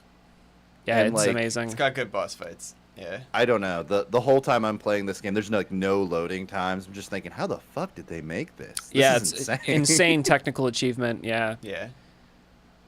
You know what? And I'm a big dumb idiot because everybody keeps talking crap about this game. They're like, it looks like trash, and it's gonna have a battle pass, and it's gonna be all. And I'm like, I want to play that Suicide Squad game. I don't care. It's does made look by funny. Did you guys play the Batman Arkham games at all? I played Oh, the yeah. first one. The first They're one's all great. real good, and Yeah. this is probably gonna be not as good, but I don't care because at least it's Yeah. kind of in the same vein. I hope it's good. I hope they they pull it off. Yeah. Those Batman games are the perfect, just like chill out, drive the Batmobile around, figure out what the Riddler's doing, a bunch of little stupid quests. I love it. It's a good tune-out game. It's cool. I have to play the others. I only played a little bit of the first one. Yeah, they're cool. Definitely play Arkham City. That's the good one. The second one. Cool, cool. The third one, Arkham Knight, is where you get the Batmobile, but they kind of didn't make the Batmobile as cool as it could have been. It's also fun to play that second one because Batman's like, I would never kill anybody. And I'm like, dude, I've been punching these guys, and half the time they fall off the building. Like, that would probably kill them. You can't say that. He's like, no, I don't kill. And I'm like, You definitely kill. You definitely kill. Yeah. You have to have killed That someone guy's by dead. accident at this point. Yeah. That's one of the stupidest things about Batman. I never kill. Yeah, I'm like, he's in well, when you denial. punch a guy, has he ever stumbled backwards and hit his head on a pipe and like cracked his skull open? No, never. Not a single time in the thousands of stupid henchmen I've fought. And it's like, all right, man, sure. Whatever you say. That was a clean knockout. He was fine. Wow. You guys got to get on do you know Fantasy Critic? No. All right, so it's like fantasy football, but you have to pick video games that are coming out that year. Oh, and guess like their Metacritic scores and Guess stuff? Well, basically, if they get a good Metacritic score, anything over an 80, you get points. Oh, I If would it's a be 90, you get 10 points. I'd be pretty Anything good under at that, 80, yeah. I'm always right you about lose that. points. I should do it. I did pretty good the first year we did it. Last year, I keep getting screwed though because I keep picking games that like then get like canceled, so then I have to like swap them out. Damn. Let's see. Advance Wars only. Oh no, anything above a 70 you get points. So Advance Wars made me 11 points with an 81. That's not bad. That's good. Just pick all the Nintendo stuff. Dead Cells Return to Castlevania got an 87.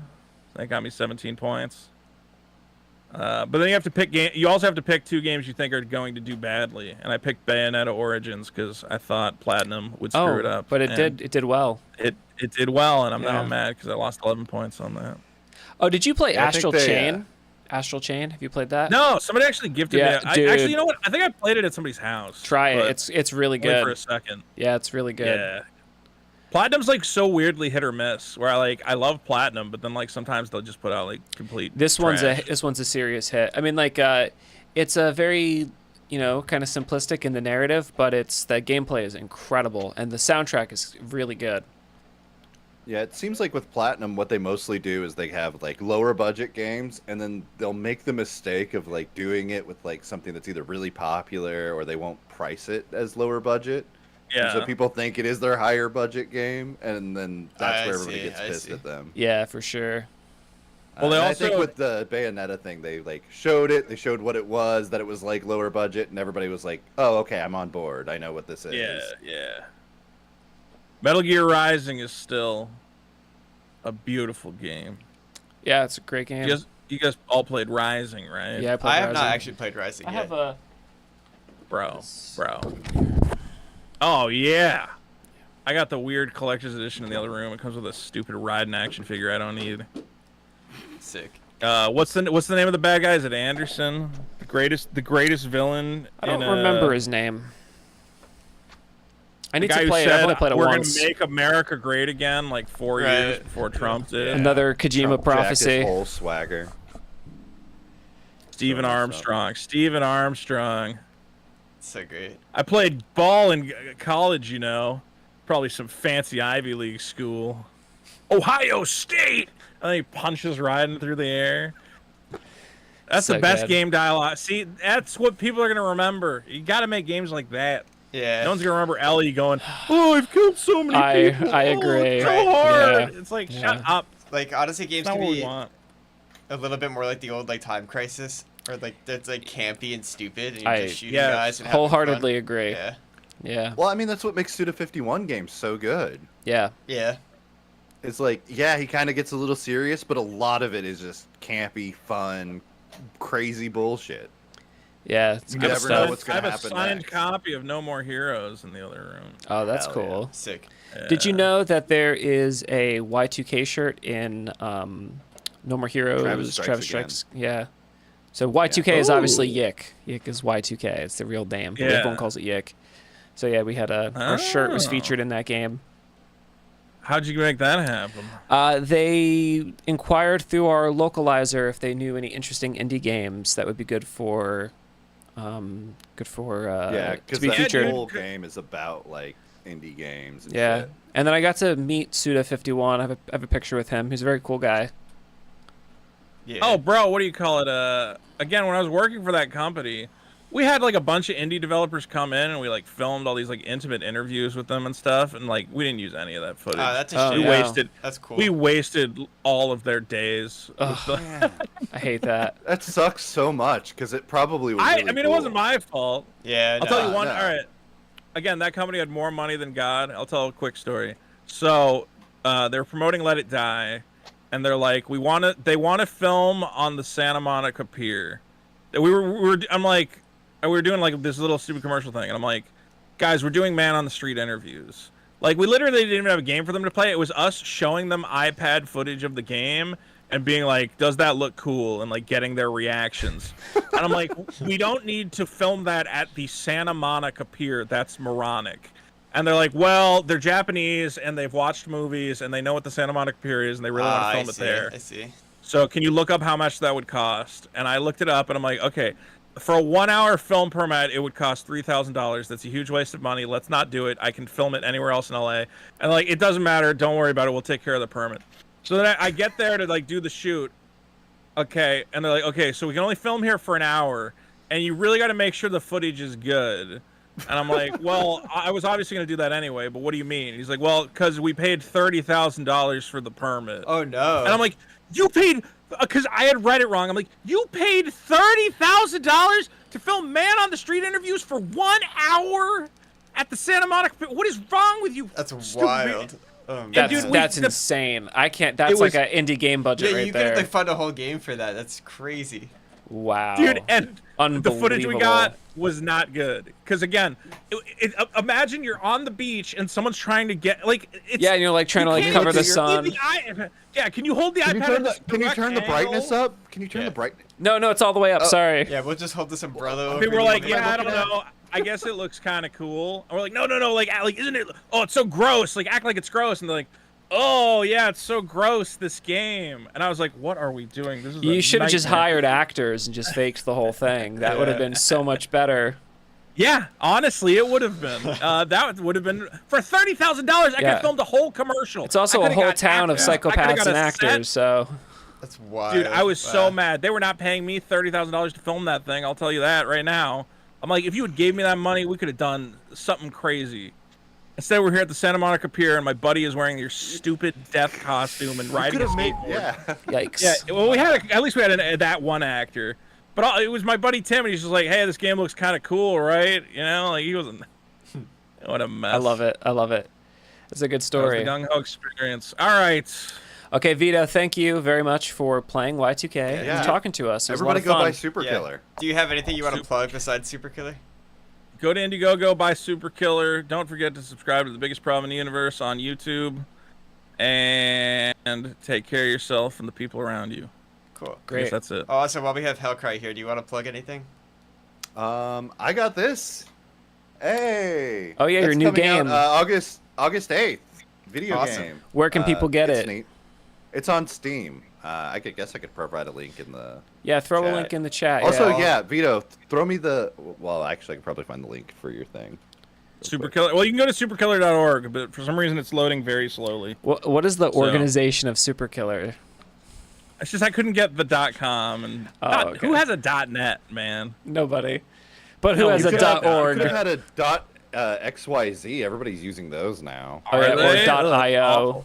I don't know. I like the .org. I think it's funny. The org is funny. Yeah. Well, because you want to be able to say it in one syllable. Right. Superkiller.org. Yeah. Well, what about? You don't want to say superkiller.xyz. That's too much. Right. People is that a URL? What is that? Yeah. I don't know. Yeah, superkiller.org. It's an organization. They give them to anyone. It doesn't matter. Superkiller.gov. For some reason, it's loading super slow. I have to figure out how. Well, Hellcry got it into the chat, so. Yeah, I got the Indiegogo up in the chat. The Indiegogo is probably easier. Oh yeah, you got 3 different variant covers, which are all badass. I love that cover C. That's great. Oshio Maeda, the godfather of tentacle porn. It's amazing. That's my shit right there.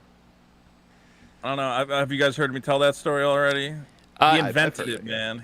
Yeah, I mean, you can tell it again if you want. I mean, you've got new people watching. I imagine a lot of people don't know it. I mean, if you've heard of tentacle porn, the reason is that this now elderly, I imagine he was a young man when he started. A young man had a vision, and he said, I'm going to make tentacle porn the most beautiful and powerful thing to ever come out of Japan. And he made La Blue Girl, which came to America as terribly dubbed anime DVDs. VHS, actually. And Aruka Sudoji, the Legend of the Overfiend. And it was always when you were a young anime fan, you would be buying these VHS tapes at the flea market, and then some weird guy would be like, hey, kid, you want to see something weird? And then he would sell you a La Blue Girl tape, and you would get in trouble with your parents. So I owned that La Blue Girl tape for many years. And then I finally I met that guy at a convention, and I bought an original piece of artwork from him. Oh, God, it's like somewhere. Anyway, I have an original, the back cover of Demon Beast Invasion Volume 2. It has a girl in a schoolgirl outfit being, she looks like she's having fun with the tentacles. So I reached out to that man. I found his Japanese email address, and I said, Maeda-san, would you draw me a tentacle cover for my stupid American comic book? And he said, how did you get this email address? And I said, that's not important. And then you know what he said? He said, hi. Which is Japanese for yes. That's awesome. And we made it happen. We arrived at a price. That's awesome. Yeah, we have a.